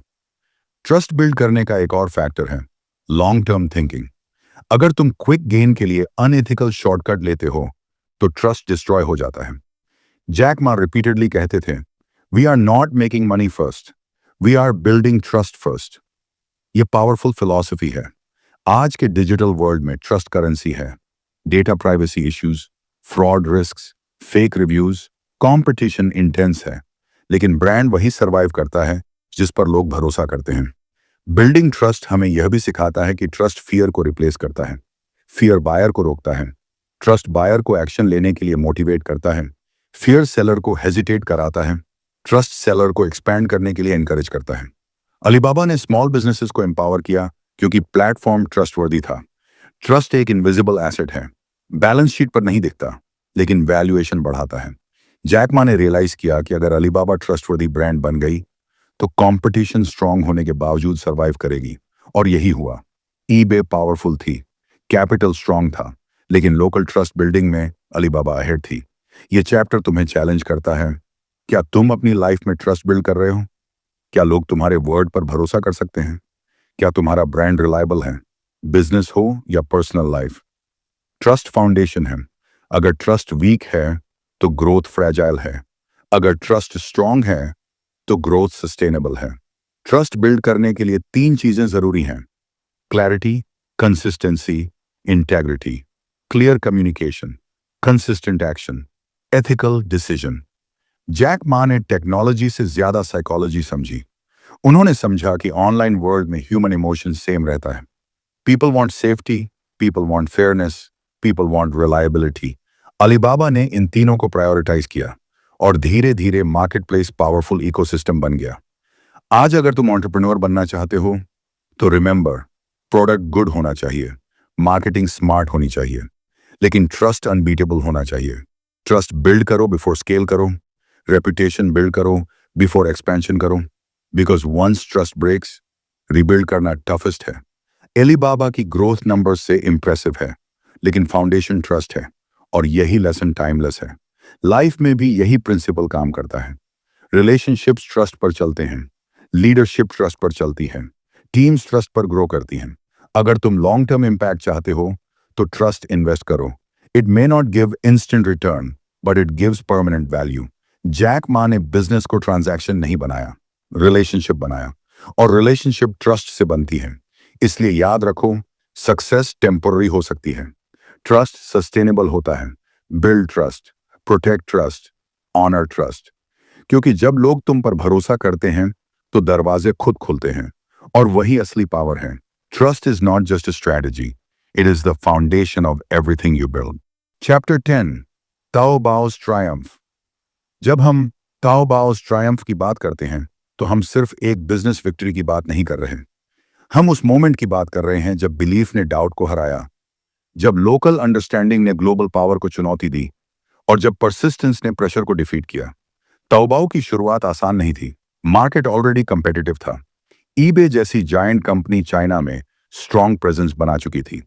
रिसोर्सेज लिमिटेड थे, कैपिटल डिफरेंस बड़ा था, लेकिन जैक मा ने एक सिंपल सवाल पूछा, यूजर क्या चाहता है? यही डिफरेंस था। ताओबाओ सिर्फ एक मार्केटप्लेस नहीं था, यह यूजर फोकस्ड प्लेटफॉर्म था। Free listing model, local customer support, easy communication tools, buyers और सेलर्स के बीच डायरेक्ट चैट। यह स्मॉल डिटेल नहीं थी, यह स्ट्रैटेजिक एडवांटेज था। चाइना में ट्रस्ट इंपॉर्टेंट था, पर्सनल इंटरैक्शन वैल्यू था, नेगोशिएशन कल्चर स्ट्रांग था। ईबे ग्लोबल टेम्पलेट अप्लाई कर रही थी, ताओबाओ लोकल बिहेवियर समझ रही थी, और यही शुरुआत थी ट्रायम्फ की। जैक मा जानते थे कि अगर शॉर्ट टर्म प्रॉफिट चेस करेंगे तो लॉन्ग टर्म पोजीशन लूज कर सकते हैं। इसलिए उन्होंने बोल्ड डिसीजन लिया, तो बाव फ्री रहेगा। इमेजिन करो, कंपटीशन फीस चार्ज कर रही है और तुम फ्री सर्विस दे रहे हो। ये रिस्की था, लेकिन विजन क्लियर था। पहले यूजर्स, बाद में मोनेटाइजेशन। यूजर बेस ग्रो हुआ, कम्युनिटी स्ट्रांग हुई, लॉयल्टी बिल्ड हुई। ट्रायम्फ ओवरनाइट नहीं आया, स्लो बिल्ड हुआ। तोबाओ ने सेलर टूल्स इंप्रूव किए, डिजाइन बेटर किया, प्लेटफॉर्म रिस्पॉन्सिव रखा। अलीबाबा इकोसिस्टम एक्सपैंड हुआ, अलीपे इंटीग्रेशन स्ट्रॉन्गर हुआ, ट्रस्ट फर्दर डीपन हुआ। यह चैप्टर हमें सिखाता है कि सक्सेस स्ट्रेटेजी से आती है, ईगो से नहीं। जैक मा ने ईबे को कॉपी नहीं किया, कंपीट डिफरेंटली किया। उन्होंने फाइट लोकेशन चूज की, local ground. Crocodile versus shark analogy फिर रेलेवेंट हो गई। अगर तुम कंपटीशन को बीट करना चाहते हो तो यूनिक एडवांटेज पहचानो। तोबाओ की ट्रायम्फ इनोवेशन प्लस पेशेंस का रिजल्ट थी। शॉर्ट टर्म लॉस एक्सेप्ट किया गया, लॉन्ग टर्म डोमिनेंस फोकस रहा। यह एंटरप्रेन्योरियल करेज है। जब रेवेन्यू इमीडिएट नहीं आता तो कॉन्फिडेंस टेस्ट होता है, लेकिन जैक मा काम रहे। उन्होंने टीम को इंस्पायर किया, we are building for the future. Team culture strong था, एनर्जी हाई थी, बिलीफ डीप था। ताओ बाओ सिर्फ प्लेटफॉर्म नहीं था, मूवमेंट था। स्मॉल सेलर्स एम्पावर्ड हुए, यूथ एंटरप्रेन्योर्स इंस्पायर्ड हुए। ये डेमोक्रेटाइजेशन ऑफ कॉमर्स था। ट्रायम्फ का दूसरा लेसन है कस्टमर ऑब्सेशन। अगर तुम यूजर एक्सपीरियंस इंप्रूव करते रहोगे तो मार्केट रिवॉर्ड करेगा। तोबाओ कंटिन्यूअसली इवॉल्व हुआ, फीडबैक लिसन किया, रैपिड इटरेशन किया। एजिलिटी जायंट कंपनीज के पास कम होती है। स्टार्टअप एडवांटेज यही है। ट्रायम्फ हमें यह भी सिखाता है कि ग्रोथ सिर्फ टेक्नोलॉजी से नहीं होती, कल्चर से होती है। अलीबाबा टीम मोटिवेटेड थी, मिशन ड्रिवन थी, कंपेटिटिव थी। जब फाउंडर कॉन्फिडेंट होता है, टीम फियरलेस बनती है। ताओबाओ ने मार्केट शेयर स्टेडली गेन किया, ईबे स्ट्रगल करने लगी। इवेंचुअली ईबे चाइना मार्केट में स्ट्रॉन्ग पोजीशन मेंटेन नहीं कर पाई। यह सिर्फ बिजनेस स्टोरी नहीं है, साइकोलॉजिकल स्टोरी है। जब अंडरडॉग जायंट को चैलेंज करता है तो बिलीफ फैक्टर बिगेस्ट वेपन होता है। ट्रायम्फ हमें रिमाइंड करता है, साइज डेस्टिनी डिसाइड नहीं करता, क्लैरिटी डिसाइड करती है, स्पीड डिसाइड करती है, कस्टमर फोकस डिसाइड करता है। आज अगर तुम लाइफ में कंपटीशन फेस कर रहे हो तो रिमेंबर, तुम्हें सबसे बड़ा होने की जरूरत नहीं है, तुम्हें सबसे रेलेवेंट होने की जरूरत है। तोबाओ रेलेवेंट थी, कनेक्टेड थी, ट्रस्टेड थी, और यही विनिंग फॉर्मूला बना। ट्रायम्फ का डीप मैसेज है, लॉन्ग टर्म गेम खेलो। अगर तुम क्विक विन चेस करोगे तो सस्टेनेबल एडवांटेज लूज कर सकते हो, लेकिन अगर तुम पेशेंस रखते हो, ट्रस्ट बिल्ड करते हो, वैल्यू क्रिएट करते हो, तो ट्रायम्फ इनएविटेबल है। ताओबाओ की सक्सेस सिर्फ रेवेन्यू नंबर्स नहीं थी, मार्केट ट्रस्ट था, यूजर लॉयल्टी था, और लॉयल्टी मनी से ज्यादा पावरफुल एसेट है। जैक मा ने प्रूव किया कि bold vision plus disciplined execution impossible को पॉसिबल बना सकता है। यह चैप्टर तुम्हें चैलेंज करता है, क्या तुम शॉर्ट टर्म फियर से गाइडेड हो या लॉन्ग टर्म विजन से? क्या तुम कंपटीशन देखकर श्रिंक हो जाते हो या स्ट्रॉन्गर बनते हो? ट्रायम्फ कंफर्ट जोन से बाहर मिलता है। जब प्रेशर हाई हो तब लीडरशिप शाइन करती है। तोबाओ की ट्रायम्फ हमें सिखाती है कि अंडरडॉग भी एम्पायर बना सकता है, अगर क्लैरिटी स्ट्रांग है, अगर एक्सिक्यूशन कंसिस्टेंट है, अगर बिलीफ अनब्रेकेबल है। आज डिजिटल वर्ल्ड ओपन है, कंपटीशन इंटेंस है, लेकिन प्रिंसिपल सेम है। यूजर को समझो, वैल्यू क्रिएट करो, ट्रस्ट बिल्ड करो, लॉन्ग टर्म सोचो, और धीरे धीरे ट्रायम्फ तुम्हारी रियलिटी बन सकता है। क्योंकि हिस्ट्री बार बार यही प्रूव करती है, जायंट हमेशा नहीं जीतते, फोकस्ड लोग जीतते हैं। और अगर तुम फोकस्ड हो, परसिस्टेंट हो, फियरलेस हो, तो तुम्हारी भी ट्रायम्फ स्टोरी लिखी जा सकती है। Chapter 11, Alipay and financial revolution. जब हम एलिपे एंड फाइनेंशियल रेवोल्यूशन की बात करते हैं तो हम सिर्फ एक पेमेंट ऐप की बात नहीं कर रहे, हम उस मोमेंट की बात कर रहे हैं जब ट्रस्ट टेक्नोलॉजी से मिला और कॉमर्स ने एक नया रूप ले लिया। अलीबाबा ग्रो कर रही थी, तोबाओ एक्सपैंड हो रहा था, यूजर्स बढ़ रहे थे, लेकिन एक बड़ी प्रॉब्लम अब भी खड़ी थी, पेमेंट। ऑनलाइन शॉपिंग तब तक स्मूथ नहीं हो सकती जब तक पेमेंट सिस्टम सेफ और रिलायबल ना हो। बायर्स डरते थे, पैसा भेज देंगे तो प्रोडक्ट मिलेगा या नहीं। सेलर्स डरते थे, प्रोडक्ट भेज देंगे तो पेमेंट आएगी या नहीं। फियर ट्रांजैक्शन को रोक देता है। जैक मा ने समझ लिया कि अगर फाइनेंशियल ट्रस्ट सॉल्व नहीं किया गया तो अलीबाबा लिमिटेड रह जाएगी। और यहीं से अलीपे का जन्म हुआ। एलीपे सिंपल आइडिया पर बेस्ड था। एस्क्रो, बायर पैसा एलीपे को देगा, सेलर प्रोडक्ट भेजेगा, बायर कंफर्म करेगा कि प्रोडक्ट रिसीव हो गया, तब सेलर को पेमेंट रिलीज होगी। यह रेवोल्यूशनरी था। बैंक्स इनिशियली हेजिटेंट थे, रेगुलेशन अनक्लियर था, क्रिटिक्स स्केप्टिकल थे, लेकिन जैक मा ने रिस्क लिया। उन्होंने कहा, if we don't solve this, no one will. यह लीडरशिप है।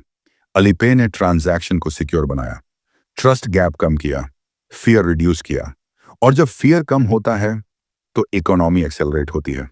एलीपे एंड फाइनेंशियल रेवोल्यूशन हमें यह सिखाता है कि इनोवेशन सिर्फ प्रोडक्ट में नहीं होता, इंफ्रास्ट्रक्चर में भी होता है।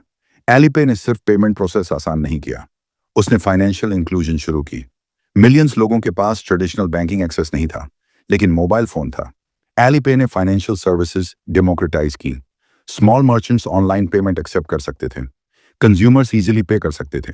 यह डिजिटल वॉलेट से ज्यादा था, यह इकोसिस्टम था। फाइनेंशियल रेवोल्यूशन साइलेंट होती है, धीरे धीरे बिहेवियर बदलता है। कैशलेस ट्रांजैक्शंस इंक्रीज हुई, डिजिटल ट्रस्ट बढ़ा, ऑनलाइन शॉपिंग मेनस्ट्रीम हुई, अलीबाबा इकोसिस्टम और मजबूत हो गया। यह चैप्टर हमें करेज की इंपॉर्टेंस सिखाता है। एलीपे कंट्रोवर्शियल था, रेगुलेटरी चैलेंजेस थे, रिस्क हाई था, लेकिन लॉन्ग टर्म विजन क्लियर था। जैक मा जानते थे कि अगर ट्रस्ट लेयर स्ट्रांग हो जाएगी तो कॉमर्स एक्सपोनेंशियल होगा, और यही हुआ। एलीपे इवेंचुअली चाइना की लार्जेस्ट पेमेंट प्लेटफॉर्म्स में से एक बन गया, लेकिन शुरुआत अनसर्टेन थी। एंटरप्रेन्योरशिप में कभी कभी आपको सिस्टम चेंज करना पड़ता है, सिर्फ प्रोडक्ट नहीं। अगर एग्जिस्टिंग इंफ्रास्ट्रक्चर वीक है तो नया इंफ्रास्ट्रक्चर बनाओ। ये बोल्ड थिंकिंग है। अलीपे ने प्रूव किया कि बिजनेस सिर्फ प्रॉफिट जनरेट करने का टूल नहीं है, ट्रांसफॉर्मेशन जनरेट करने का टूल है। जब पेमेंट इजी हुआ, एंटरप्रेन्योरशिप इजी हुआ। जब ट्रांजैक्शन सिक्योर हुआ, पार्टिसिपेशन बढ़ी। ये फाइनेंशियल रेवोल्यूशन थी। अलीपे एंड फाइनेंशियल रेवोल्यूशन हमें रिमाइंड करता है कि टेक्नोलॉजी पावरफुल है, लेकिन ट्रस्ट लेयर सबसे पावरफुल है। डिजिटल वर्ल्ड में ट्रस्ट इनविजिबल फाउंडेशन है। अगर पेमेंट सेफ नहीं तो प्लेटफॉर्म स्ट्रांग नहीं, अगर ट्रांसपेरेंसी नहीं तो स्केल सस्टेनेबल नहीं। जैक मा ने अलीपे को इंडिपेंडेंट स्ट्रांग पिलर बनाया। उन्होंने शॉर्ट टर्म क्रिटिसिज्म एक्सेप्ट किया, लॉन्ग टर्म इंपैक्ट फोकस किया। ये एंटरप्रेन्योरियल मैच्योरिटी है। आज डिजिटल इकोनॉमी फास्ट ग्रो कर रही है। UPI, digital wallets, fintech startups सब ट्रस्ट बेस्ड इंफ्रास्ट्रक्चर पर डिपेंड हैं। एलीपे अर्ली पायोनियर था। यह चैप्टर हमें यह भी सिखाता है कि कभी कभी बिगेस्ट अपॉर्चुनिटी प्रॉब्लम के अंदर छुपी होती है। पेमेंट प्रॉब्लम मैसिव थी, सॉल्यूशन इवन बिगर बना। अगर तुम प्रॉब्लम से भागोगे तो ग्रोथ मिस करोगे, अगर तुम प्रॉब्लम सॉल्व करोगे तो रेवोल्यूशन क्रिएट करोगे। एलीपे का सक्सेस ओवरनाइट नहीं था। अडॉप्शन स्लो था, एजुकेशन जरूरी थी, लेकिन परसिस्टेंस स्ट्रांग थी। जैक मा ने टीम को इंस्पायर किया, we are building something that changes how people trust online. और यही विजन पावरफुल था। यह चैप्टर तुम्हें चैलेंज करता है। क्या तुम सिर्फ सरफेस लेवल प्रॉब्लम सॉल्व कर रहे हो या फाउंडेशन लेवल प्रॉब्लम आइडेंटिफाई कर रहे हो? अगर तुम रियल फ्रिक्शन सॉल्व करते हो तो मार्केट रिवॉर्ड करेगा।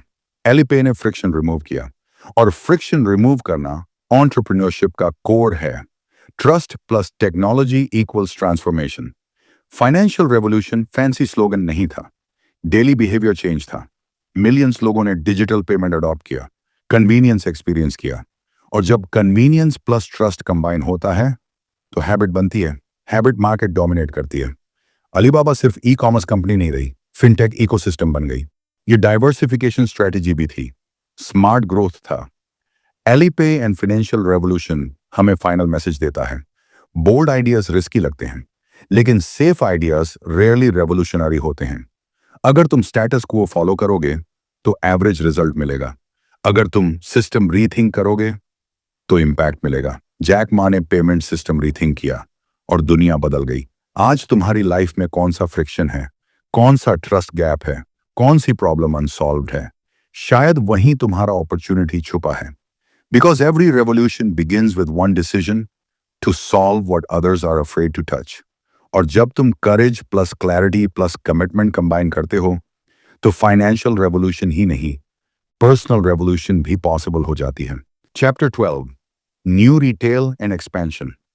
जब हम न्यू रिटेल एंड एक्सपेंशन की बात करते हैं तो हम उस स्टेज की बात कर रहे हैं जहां अलीबाबा सिर्फ एक ऑनलाइन कंपनी नहीं रहती, वह एक इकोसिस्टम बन जाती है। यह वह फेज है जब जैक मा ने समझ लिया कि फ्यूचर सिर्फ ऑनलाइन या ऑफलाइन नहीं होगा, फ्यूचर होगा इंटीग्रेशन का। जैक मा ने एक बोल्ड कॉन्सेप्ट इंट्रोड्यूस किया, न्यू रिटेल। उनका सिंपल मैसेज था, ऑनलाइन और ऑफलाइन के बीच की दीवार खत्म हो जाएगी। सोचो, पहले शॉपिंग दो हिस्सों में बंटी थी, या तो तुम स्टोर में जाओ या वेबसाइट पर जाओ। लेकिन जैक मा ने कहा, फ्यूचर हाइब्रिड होगा, data plus technology plus physical stores बराबर न्यू रिटेल। यह सिर्फ एक्सपेंशन स्ट्रेटजी नहीं थी, यह रिटेल इंडस्ट्री की रीडेफिनेशन थी। अलीबाबा ने सुपरमार्केट्स एक्वायर किए, लॉजिस्टिक्स नेटवर्क एक्सपेंड किया, क्लाउड टेक्नोलॉजी स्ट्रेंथन की, बिग डेटा यूज करना शुरू किया कस्टमर बिहेवियर समझने के लिए। कस्टमर ऑनलाइन ब्राउज करे, ऑफलाइन पिकअप करे, ऑफलाइन प्रोडक्ट देखे, ऑनलाइन ऑर्डर करे, फास्ट डिलीवरी मिले, पर्सनलाइज रिकमेंडेशन मिले। यह कन्वीनियंस नेक्स्ट लेवल था। न्यू रिटेल एंड एक्सपेंशन हमें सिखाता है कि ग्रोथ स्टैटिक नहीं हो सकती। अगर तुम एक मॉडल पर स्टक रहोगे तो मार्केट तुम्हें पीछे छोड़ देगा। Alibaba already e commerce giant थी, अलीपे स्ट्रांग था, तौबा डोमिनेंट था, लेकिन जैक मा सेटिस्फाइड नहीं थे। उन्होंने एक्सपेंशन चूज किया। एक्सपेंशन सिर्फ जियोग्राफी में नहीं था, सेक्टर में था। Cloud computing, Alibaba cloud, entertainment, digital media platforms, logistics, Cainiao network, finance, Ant group. यह इकोसिस्टम थिंकिंग थी। अगर तुम फ्यूचर सिक्योर करना चाहते हो तो मल्टी लेयर बिल्ड करो। सिंगल प्रोडक्ट डिपेंडेंसी रिस्की होती है। अलीबाबा डाइवर्सिफाइड हुई। यह चैप्टर हमें स्ट्रेटेजिक थिंकिंग सिखाता है। जब कंपनी मैच्योर हो जाती है, स्टैग्नेशन रिस्क होता है, लेकिन इनोवेशन कंटिन्यू करना जरूरी है। जैक मा ने ट्रेडिशनल रिटेलर्स को कंपटीटर नहीं माना, पार्टनर माना। उन्होंने ऑफलाइन स्टोर्स को एम्पावर किया टेक्नोलॉजी से, data driven inventory management, customer insights, faster supply chain. ये कोलैबोरेशन मॉडल था। न्यू रिटेल कॉन्सेप्ट बोल्ड था क्योंकि ये इंडस्ट्री नॉर्म तोड़ रहा था। ट्रेडिशनल रिटेल स्लो अडेप्ट कर रही थी, अलीबाबा फास्ट मूव कर रही थी। ये चैप्टर हमें अडेप्टेबिलिटी का लेसन देता है। मार्केट इवॉल्व होती है, कंज्यूमर बिहेवियर चेंज होता है। अगर तुम रिजिड हो तो कोलैप्स हो सकते हो, अगर तुम फ्लेक्सिबल हो तो डोमिनेट कर सकते हो। जैक मा हमेशा लॉन्ग टर्म सोचते थे। उन्होंने रियलाइज किया कि मोबाइल रेवोल्यूशन आ रहा है, स्मार्टफोन पेनिट्रेशन बढ़ रहा है, शॉपिंग हैबिट शिफ्ट हो रही है। उन्होंने अर्ली इन्वेस्टमेंट किया। एक्सपेंशन सिर्फ स्केल का नाम नहीं है, विजन का नाम है। अगर तुम्हारा विजन लिमिटेड है तो एक्सपेंशन रैंडम होगा, अगर विजन क्लियर है तो एक्सपेंशन अलाइंड होगा। अलीबाबा का मिशन था, make it easy to do business anywhere. Expansion उसी मिशन के अंडर हुआ। क्लाउड बिजनेस सपोर्ट करे सेलर्स को, लॉजिस्टिक्स सपोर्ट करे डिलीवरी को, फाइनेंस सपोर्ट करे पेमेंट को, एवरीथिंग कनेक्टेड। ये इकोसिस्टम एडवांटेज क्रिएट करता है। कॉम्पिटिटर सिर्फ सिंगल सर्विस ऑफर करे, अलीबाबा इंटीग्रेटेड सॉल्यूशन दे। न्यू रिटेल हमें यह भी सिखाता है कि इनोवेशन कंटिन्यूअस प्रोसेस है। अगर तुम पास्ट सक्सेस सेलिब्रेट करते रहोगे तो फ्यूचर स्लिप हो जाएगा। जैक मा ने पास्ट सक्सेस पर आराम नहीं किया, उन्होंने नेक्स्ट वेव आइडेंटिफाई की। ये एंटरप्रेन्योरियल माइंडसेट है। आज एआई वे भी है, ऑटोमेशन वे भी है, क्रिएटर इकोनॉमी वे भी है।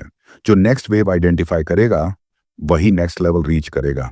एक्सपेंशन करेज मांगती है, इन्वेस्टमेंट हाई होता है, रिस्क हाई होता है, क्रिटिक्स लाउड होते हैं, लेकिन ग्रोथ कंफर्ट जोन से बाहर होती है।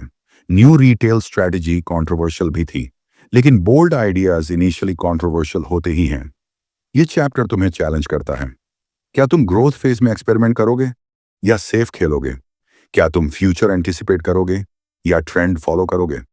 अलीबाबा एक्सपेंशन प्रोएक्टिव थी, रिएक्टिव नहीं, और यही डिफरेंस मार्केट लीडर और मार्केट फॉलोअर में होता है। जैक मा जानते थे कि कंपनी को रेलेवेंट बनाए रखने के लिए रीइन्वेंशन जरूरी है। रीइन्वेंशन अनकंफर्टेबल होता है लेकिन नेसेसरी होता है। न्यू रिटेल कॉन्सेप्ट ने रिटेल इंडस्ट्री को रीथिंक करने पर मजबूर कर दिया। Data became new oil, customer experience became battlefield, speed became expectation. Alibaba prepared थी। ये चैप्टर हमें स्ट्रेटेजिक पेशेंस और बोल्ड एक्शन का बैलेंस सिखाता है। स्लो बिल्ड करो फाउंडेशन, फास्ट मूव करो अपॉर्चुनिटी पर। एक्सपेंशन केओस नहीं है, स्ट्रक्चर्ड स्केलिंग है। अगर फाउंडेशन वीक हो तो एक्सपेंशन कोलैप्स होगा, अगर फाउंडेशन स्ट्रांग हो तो एक्सपेंशन एम्पलीफाई करेगा। अलीबाबा स्ट्रांग फाउंडेशन पर एक्सपैंड हुई और यही रीजन है कि वह सिर्फ चाइनीज कंपनी नहीं, ग्लोबल फोर्स बनी। आज तुम्हारी लाइफ में भी न्यू रिटेल मोमेंट हो सकता है। शायद तुम्हें स्किल एक्सपैंड करनी है, शायद इनकम स्ट्रीम डाइवर्सिफाई करनी है, शायद माइंडसेट अपग्रेड करना है। ग्रोथ कंफर्टेबल नहीं होती, लेकिन रिवॉर्डिंग होती है। न्यू रिटेल हमें रिमाइंड करता है फ्यूचर बिलोंग करता है उन लोगों को जो इंटीग्रेट कर सकते हैं, इनोवेट कर सकते हैं, अडेप्ट कर सकते हैं और सबसे इंपॉर्टेंट इवॉल्व कर सकते हैं। क्योंकि बिजनेस हो या लाइफ, एक्सपेंशन ऑप्शनल नहीं है। अगर तुम ग्रो नहीं करोगे तो श्रिंक हो जाओगे। जैक मा ने ग्रो करना चूज किया और इसी चॉइस ने अलीबाबा को नेक्स्ट लेवल पर पहुंचाया। अब सवाल यह है, क्या तुम रेडी हो एक्सपैंड करने के लिए? क्या तुम नेक्स्ट वेव पहचानने के लिए रेडी हो? क्योंकि फ्यूचर इंतजार नहीं करता, फ्यूचर बोल्ड लोगों का होता है। And growth always begins with a decision to evolve. Chapter 13, the global IPO. जब हम द ग्लोबल आईपीओ की बात करते हैं तो हम सिर्फ एक फाइनेंशियल इवेंट की बात नहीं कर रहे। हम उस मोमेंट की बात कर रहे हैं जब एक छोटे अपार्टमेंट से शुरू हुई कंपनी दुनिया के सबसे बड़े स्टेज पर खड़ी हो गई। यह वह पल था जब अलीबाबा ने सिर्फ चाइना नहीं, पूरी दुनिया को दिखा दिया कि vision plus persistence plus strategy मिलकर इतिहास लिख सकते हैं। साल 2014, New York stock exchange. Global investors की नजरें एक चाइनीज कंपनी पर थीं। IPO, initial public offering. यह सिर्फ फंड रेज करने का प्रोसेस नहीं था, यह वैलिडेशन था। जैक मा, जो कभी इंग्लिश टीचर थे, जिनके आइडियाज पर लोग हंसते थे, जिनकी कंपनी को अर्ली डेज में अंडर एस्टिमेट किया गया था, वही जैक मा अब ग्लोबल स्पॉटलाइट में खड़े थे। अलीबाबा का आईपीओ उस समय दुनिया का सबसे बड़ा आईपीओ बना, लेकिन यह ओवरनाइट सक्सेस नहीं थी। यह 15 साल की स्ट्रगल थी, 15 साल की अनसर्टेनिटी, 15 साल का रिस्क, 15 साल की परसिस्टेंस। द ग्लोबल आईपीओ हमें यह सिखाता है कि सक्सेस अचानक दिखाई देती है, लेकिन बिल्ड धीरे धीरे होती है। जब अलीबाबा अपार्टमेंट में बॉर्न हुई थी, किसी ने इमेजिन नहीं किया था कि एक दिन यह वॉल स्ट्रीट पर डोमिनेट करेगी। लेकिन फाउंडर ने इमेजिन किया था। आईपीओ सिर्फ मनी रेज करने का टूल नहीं था, यह ट्रस्ट का प्रूफ था। ग्लोबल इन्वेस्टर्स तब इन्वेस्ट करते हैं जब कॉन्फिडेंस होता है। अलीबाबा ने इकोसिस्टम बिल्ड किया, ट्रस्ट बिल्ड किया, रेवेन्यू मॉडल स्ट्रॉन्ग किया, यूजर बेस मैसिव बनाया और तब जाकर ग्लोबल स्टेज रेडी हुआ। यह चैप्टर हमें विजन की इंपॉर्टेंस सिखाता है। अगर तुम्हारा ड्रीम लोकल है तो इम्पैक्ट लिमिटेड रहेगा, अगर तुम्हारा ड्रीम ग्लोबल है तो प्रिपरेशन भी ग्लोबल लेवल की होनी चाहिए। जैक मा हमेशा लॉन्ग टर्म सोचते थे। उन्होंने शॉर्ट टर्म वैल्यूएशन के पीछे नहीं भागा, सस्टेनेबल ग्रोथ बिल्ड की। आईपीओ मोमेंट इमोशनल भी था। फाउंडर के लिए यह प्रूफ था कि बिलीफ वर्थ था, रिस्क वर्थ था, रिजेक्शंस वर्थ थे। इमेजिन करो, वह इंसान जिसे हार्वर्ड ने रिजेक्ट किया, वही हार्वर्ड ग्रेजुएट्स उसके कंपनी में इन्वेस्ट कर रहे थे। लाइफ फुल सर्कल हो सकती है अगर तुम क्विट नहीं करते। द ग्लोबल आईपीओ हमें ह्यूमिलिटी भी सिखाता है। जैक मा ने सक्सेस को एरोगेंस में कन्वर्ट नहीं किया, उन्होंने ग्रेच्यूटिट्यूड में कन्वर्ट किया। उन्होंने टीम को क्रेडिट दिया, कम्युनिटी को क्रेडिट दिया, इकोसिस्टम को क्रेडिट दिया। ट्रू लीडर विक्ट्री अकेले सेलिब्रेट नहीं करता। आईपीओ ग्लोबल वैलिडेशन था, लेकिन रिस्पॉन्सिबिलिटी भी बढ़ी। जब कंपनी पब्लिक होती है, ट्रांसपेरेंसी, अकाउंटेबिलिटी, प्रेशर इंक्रीज होता है। पब्लिक मार्केट इमोशन से नहीं, नंबर्स से ऑपरेट करती है, लेकिन स्ट्रॉन्ग फाउंडेशन प्रेशर हैंडल कर सकती है। अलीबाबा फाउंडेशन स्ट्रॉन्ग थी। यह चैप्टर हमें ग्रोथ माइंडसेट की इंपॉर्टेंस सिखाता है। आईपीओ एंड नहीं है, न्यू बिगिनिंग है। जब कंपनी पब्लिक होती है, एक्सपेक्टेशन हाई हो जाता है, कंटिन्यूअस इनोवेशन जरूरी हो जाता है। जैक मा ने आईपीओ को माइलस्टोन माना, फिनिश लाइन नहीं। यह पावरफुल लेसन है। लाइफ में भी माइलस्टोन सेलिब्रेट करो, लेकिन जर्नी कंटिन्यू रखो। आईपीओ सक्सेस हमें यह भी सिखाता है कि ड्रीम जियोग्राफिकल बाउंड्री नहीं मानता। लोकल आइडिया ग्लोबल इंपैक्ट बन सकता है अगर क्लैरिटी स्ट्रांग हो, एग्जीक्यूशन डिसिप्लिन्ड हो, टीम यूनाइटेड हो, तो अपार्टमेंट से वॉल स्ट्रीट तक का सफर पॉसिबल है। द ग्लोबल आईपीओ हमें यह रिमाइंड करता है कि स्ट्रगल फेज इनविजिबल होता है। जब लोग अपलॉज देते हैं, उन्हें पीछे की स्लीपलेस नाइट्स नहीं दिखती। जब हेडलाइन बनती है, उन्हें फेल्ड एक्सपेरिमेंट्स नहीं दिखते। लेकिन एंटरप्रेन्योर जानता है सक्सेस कंपाउंडिंग एफर्ट का रिजल्ट है। जैक मा ने ग्लोबल इन्वेस्टर्स के सामने कॉन्फिडेंटली प्रेजेंटेशन दी। उन्होंने सिर्फ नंबर्स नहीं दिखाए, स्टोरी दिखाई, फ्यूचर दिखाई। स्टोरी टेलिंग पावरफुल एसेट है। आईपीओ सिर्फ वैल्यूएशन नहीं बढ़ाता, लेगेसी डिफाइन करता है। अलीबाबा ग्लोबल कंपनी बन गई, लेकिन कोर फिलॉसफी वही रही, एम्पावर स्मॉल बिजनेस। ये चैप्टर तुम्हें चैलेंज करता है। क्या तुम्हारा विजन ग्लोबल स्केल सोचता है? क्या तुम शॉर्ट टर्म स्ट्रगल टॉलरेट कर सकते हो लॉन्ग टर्म विक्ट्री के लिए? आईपीओ मोमेंट लकी ब्रेक नहीं था, प्रिपेयर्ड अपॉर्चुनिटी था। Luck plus preparation equals breakthrough. Jack Ma prepared थे। आज तुम्हारी लाइफ में आईपीओ मोमेंट फ्यूचर में हो सकता है। शायद कंपनी आईपीओ नहीं, लेकिन personal breakthrough, promotion, business expansion, financial freedom. लेकिन फाउंडेशन आज बिल्ड करनी होगी। ग्लोबल स्टेज पर खड़े होने से पहले लोकल डिसिप्लिन जरूरी है। द ग्लोबल आईपीओ हमें अंतिम मैसेज देता है, dream big, build patiently, stay humble, think global. Because history उन लोगों को याद रखती है जिन्होंने स्मॉल बिगिनिंग से ग्लोबल इंपैक्ट क्रिएट किया। और अगर एक English teacher global IPO achieve कर सकता है, तो तुम्हारा नेक्स्ट लेवल भी इम्पॉसिबल नहीं है। बस क्विट मत करो, keep building, because one day your small step today could become your global headline tomorrow. Chapter 14, leadership and culture. जब हम लीडरशिप एंड कल्चर की बात करते हैं, तो हम किसी कंपनी के रूल्स की बात नहीं कर रहे हैं। हम उस एनर्जी की बात कर रहे हैं जो एक ऑर्गेनाइजेशन को ऑर्डिनरी से एक्स्ट्रॉर्डिनरी बनाती है। अलीबाबा की असली ताकत सिर्फ टेक्नोलॉजी नहीं थी, सिर्फ स्ट्रैटेजी नहीं थी। उसकी असली ताकत थी उसकी लीडरशिप और उसकी culture. Jack Ma traditional CEO जैसे नहीं थे। वह स्प्रेडशीट में खोए रहने वाले बिजनेसमैन नहीं थे। वह स्टोरी टेलर थे, मोटिवेटर थे, विजनरी थे। उनका बिलीफ सिंपल था, अगर टीम बिलीव करेगी तो कंपनी ग्रो करेगी। लीडरशिप पावर से नहीं आती, इन्फ्लुएंस से आती है। जैक मा अपनी टीम को एम्प्लॉय नहीं मानते थे, वह उन्हें पार्टनर्स कहते थे। ड्रीम शेयर करते थे, मिशन रिपीट करते थे, विजन क्लियर रखते थे। जब फाउंडर क्लियर होता है तो कंफ्यूजन कम होता है। अलीबाबा की कल्चर एनर्जेटिक थी, यूथफुल थी, सेलिब्रेशन से भरी थी। कंपनी इवेंट्स, कॉन्सर्ट्स जैसे होते थे। जैक मा खुद स्टेज पर परफॉर्म करते थे। ये चाइल्डिश नहीं था, ये साइकोलॉजिकल स्ट्रेटेजी थी। जब लीडर अप्रोचेबल होता है, टीम फियरलेस हो जाती है। लीडरशिप सिर्फ डिसीजन लेने का नाम नहीं है, एनवायरनमेंट क्रिएट करने का नाम है। अलीबाबा की कल्चर में रिस्क लेने की फ्रीडम थी, एक्सपेरिमेंट करने की फ्रीडम थी, फेलियर एक्सेप्ट करने की मैच्योरिटी थी।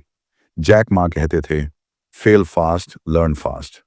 अगर टीम फेलियर से डरती है तो इनोवेशन मर जाता है, लेकिन अगर फेलियर लर्निंग बन जाए तो ग्रोथ एक्सेलरेट हो जाती है।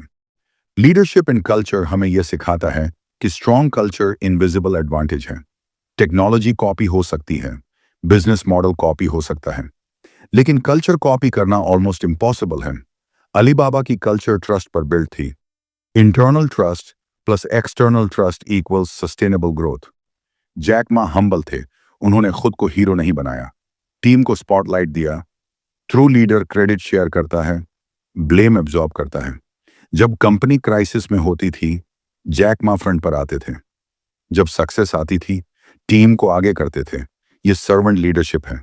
कल्चर डेली हैबिट्स से बनती है, transparency, open communication, long term thinking, customer obsession. Alibaba ने क्लियर वैल्यूज डिफाइन की, customer first, employees second, share holders third. यह अनयूजुअल ऑर्डर था, लेकिन पावरफुल था। अगर कस्टमर हैप्पी है तो बिजनेस हेल्थी रहेगा, अगर एम्प्लॉय मोटिवेटेड है तो कस्टमर हैप्पी रहेगा। यह इकोसिस्टम थिंकिंग लीडरशिप लेवल पर भी थी। लीडरशिप एंड कल्चर हमें यह भी सिखाता है कि स्केल बढ़ने पर कल्चर डाइल्यूट हो सकता है, लेकिन इंटेंशनल एफर्ट से कल्चर प्रोटेक्ट किया जा सकता है। अलीबाबा रैपिड ग्रो कर रही थी, थाउजेंड्स एम्प्लॉयज जुड़ रहे थे, लेकिन मिशन कांस्टेंट रहा। लीडर का काम सिर्फ ग्रो करना नहीं है, स्पिरिट प्रिजर्व करना है। जैक मा ने लॉन्ग टर्म लॉयल्टी बिल्ड की। टीम सिर्फ सैलरी के लिए काम नहीं करती थी, पर्पस के लिए करती थी।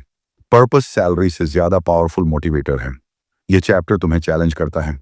अगर तुम लीडर हो तो तुम्हारी टीम तुम्हारे एब्सेंस में भी इंस्पायर्ड रहती है। अगर तुम एंटरप्रेन्योर हो तो तुम्हारी कंपनी सिर्फ प्रॉफिट ड्रिवन है या पर्पस ड्रिवन। लीडरशिप लाउड नहीं होती, कंसिस्टेंट होती है। कल्चर स्लोगन से नहीं बनती, बिहेवियर से बनती है। जैक मा इम्परफेक्ट थे, मिस्टेक्स भी हुई, डिसीजंस कंट्रोवर्शियल भी रहे, लेकिन ऑथेंटिसिटी क्लियर थी। ऑथेंटिक लीडर ट्रस्ट अर्न करता है। लीडरशिप एंड कल्चर का फाइनल लेसन सिंपल है। कंपनी बिल्डिंग नंबर्स का गेम नहीं है, पीपल का गेम है। अगर तुम राइट पीपल अट्रैक्ट करते हो, एम्पावर करते हो, इंस्पायर करते हो, तो इम्पॉसिबल गोल्स अचीवेबल बन जाते हैं। अलीबाबा की ग्रोथ सिर्फ स्मार्ट स्ट्रैटेजी नहीं थी, इंस्पायर्ड पीपल की कलेक्टिव एनर्जी थी। आज तुम्हारी लाइफ में भी लीडरशिप रोल हो सकता है, फैमिली में, टीम में, बिजनेस में। सवाल यह है, तुम फियर क्रिएट करते हो या कॉन्फिडेंस? तुम कंट्रोल करते हो या एम्पावर? तुम ईगो से लीड करते हो या विजन से? ग्रेट कंपनी स्ट्रॉन्ग प्रोडक्ट से नहीं, स्ट्रॉन्ग कल्चर से बनती हैं। और ग्रेट लीडर्स पावर से नहीं, पर्पस से पहचाने जाते हैं।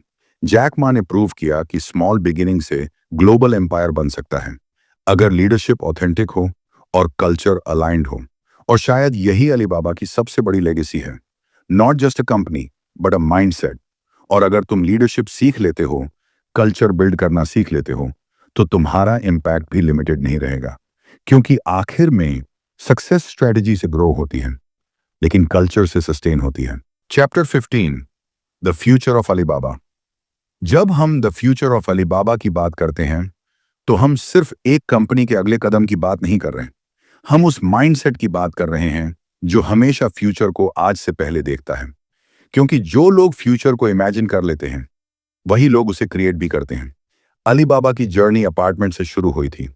तौबाओ आया, अलीपाय आया, ग्लोबल आईपीओ हुआ, न्यू रिटेल कॉन्सेप्ट आया, एक्सपेंशन हुआ। लेकिन असली सवाल अब यह है, आगे क्या? फ्यूचर में सरवाइव करने के लिए साइज काफी नहीं होता, स्पीड चाहिए, एडेप्टेबिलिटी चाहिए, विजन चाहिए। जैक मा हमेशा कहते थे, today is hard, tomorrow will be verse, but the day after tomorrow will be sunshine. Future uncomfortable होता है, अनसर्टेन होता है, लेकिन अपॉर्चुनिटी से भरा होता है। अलीबाबा का फ्यूचर सिर्फ ई कॉमर्स तक सीमित नहीं है। टेक्नोलॉजी कोर है, डेटा कोर है, एआई कोर है, क्लाउड कंप्यूटिंग कोर है। डिजिटल इकोनॉमी तेजी से बदल रही है।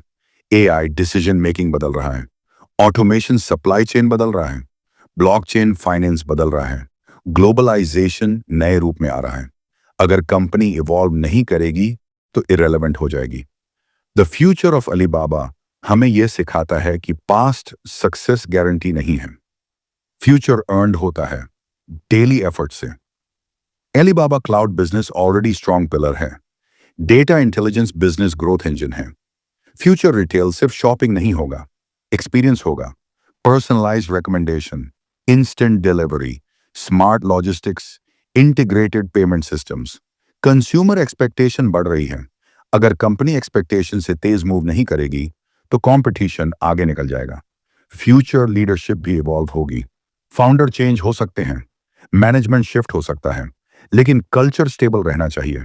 स्ट्रॉन्ग ऑर्गेनाइजेशन फाउंडर पर डिपेंडेंट नहीं होती, सिस्टम पर डिपेंडेंट होती है। अलीबाबा ने इकोसिस्टम बिल्ड किया है, market place plus cloud plus finance plus logistics plus entertainment. Future integrated systems का है। अगर तुम आइसोलेटेड प्रोडक्ट बिल्ड कर रहे हो, तो फ्यूचर में स्ट्रगल करोगे। अगर तुम इकोसिस्टम सोचते हो, तो रेजिलियंस बिल्ड करोगे। द फ्यूचर ऑफ अलीबाबा हमें ग्लोबल पर्सपेक्टिव भी सिखाता है। चाइना स्ट्रॉन्ग बेस है, लेकिन वर्ल्ड बिगर प्लेग्राउंड है। South east Asia, Europe, middle east, Africa, emerging markets growth opportunity हैं। लेकिन ग्लोबल एक्सपेंशन सेंसिटिविटी मांगती है। लोकल कल्चर समझना होगा, रेगुलेशन समझना होगा, कंज्यूमर बिहेवियर समझना होगा। फ्यूचर सिर्फ टेक्नोलॉजी रेस नहीं है, ट्रस्ट रेस है। डेटा प्राइवेसी इश्यूज राइज हो रहे हैं, रेगुलेशन टाइटन हो रही है। अगर ट्रस्ट वीक होगा, तो ग्रोथ स्लो होगी। अलीबाबा का future trust plus technology balance पर डिपेंड करेगा। ये चैप्टर हमें यह भी सिखाता है कि फ्यूचर प्रेडिक्टेबल नहीं है। पैंडेमिक जैसी अनएक्सपेक्टेड इवेंट सिस्टम शेक कर सकती हैं। स्ट्रॉन्ग कंपनीज अडेप्टेबल होती हैं। जब ऑफलाइन रिटेल स्लो हुआ, ऑनलाइन सर्ज हुआ। जब सप्लाई चेन डिसरप्ट हुई, डिजिटल कोऑर्डिनेशन ने रोल प्ले किया। फ्यूचर अनसर्टेनिटी से भरा है, लेकिन अनसर्टेनिटी अपॉर्चुनिटी भी है। अगर तुम फियर से रिएक्ट करोगे तो श्रिंक हो जाओगे। अगर तुम स्ट्रैटेजी से रिस्पॉन्ड करोगे तो ग्रो करोगे। जैक मा की लीडरशिप फिलॉसफी सिंपल थी। Small company focuses on survival, medium company focuses on competition, big company focuses on ecosystem. Alibaba ecosystem phase में है। फ्यूचर इकोसिस्टम एक्सपैंड करने का है। एंटरप्रेन्योरशिप एम्पावर करना फ्यूचर मिशन है। Small businesses digital tools use करके global market access कर सकते हैं। फ्यूचर डेमोक्रेटाइज्ड कॉमर्स का है। द फ्यूचर ऑफ अलीबाबा हमें पर्सनल लेवल पर भी लेसन देता है। फ्यूचर ऑटोमेटिकली ब्राइट नहीं होगा, फ्यूचर डिजाइन करना पड़ता है। अगर तुम फ्यूचर कॉन्शियस एफर्ट से बिल्ड नहीं करोगे तो पास्ट रिपीट होगा। टेक्नोलॉजी एक्सेलरेट हो रही है, स्किल्स आउटडेटेड हो रही हैं, कंटिन्यूअस लर्निंग जरूरी है। अलीबाबा सर्वाइव इसलिए करेगी क्योंकि अडेप्ट करेगी, और तुम सर्वाइव इसलिए करोगे क्योंकि लर्न करोगे। फ्यूचर कंफर्ट जोन वालों का नहीं है, फ्यूचर एक्सपेरिमेंट करने वालों का है, जो रिस्क कैलकुलेटेड तरीके से लेते हैं, जो ट्रेंड ऑब्जर्व करते हैं, जो लॉन्ग टर्म सोचते हैं। अलीबाबा का फ्यूचर सिर्फ फाइनेंशियल नंबर से डिफाइन नहीं होगा, इम्पैक्ट से डिफाइन होगा। क्या वह स्मॉल बिजनेसेस एम्पावर करती रहेगी? क्या इनोवेशन कंटिन्यू करेगी? क्या ट्रस्ट मेंटेन करेगी? अगर आंसर यस है तो फ्यूचर स्ट्रांग है। और यही सबसे बड़ा लेसन है। कंपनी हो या इंडिविजुअल, फ्यूचर बिलोंग करता है उन लोगों को जो इवॉल्व करते हैं, जो पास सक्सेस पर आराम नहीं करते, जो हर डे खुद से पूछते हैं व्हाट्स नेक्स्ट। अलीबाबा की जर्नी हमें इंस्पायर करती है कि हम्बल बिगिनिंग से ग्लोबल फ्यूचर बिल्ड किया जा सकता है, लेकिन जर्नी कभी खत्म नहीं होती। फ्यूचर ओपन बुक है। क्वेश्चन सिर्फ इतना है, क्या तुम रेडी हो नेक्स्ट चैप्टर लिखने के लिए? बिकॉज फ्यूचर वेट नहीं करता। फ्यूचर उन लोगों का होता है जो आज डिसीजन लेते हैं। Think long term, move fast, stay humble, keep learning, और शायद तुम्हारा फ्यूचर भी किसी दिन किसी किताब का चैप्टर बन जाए।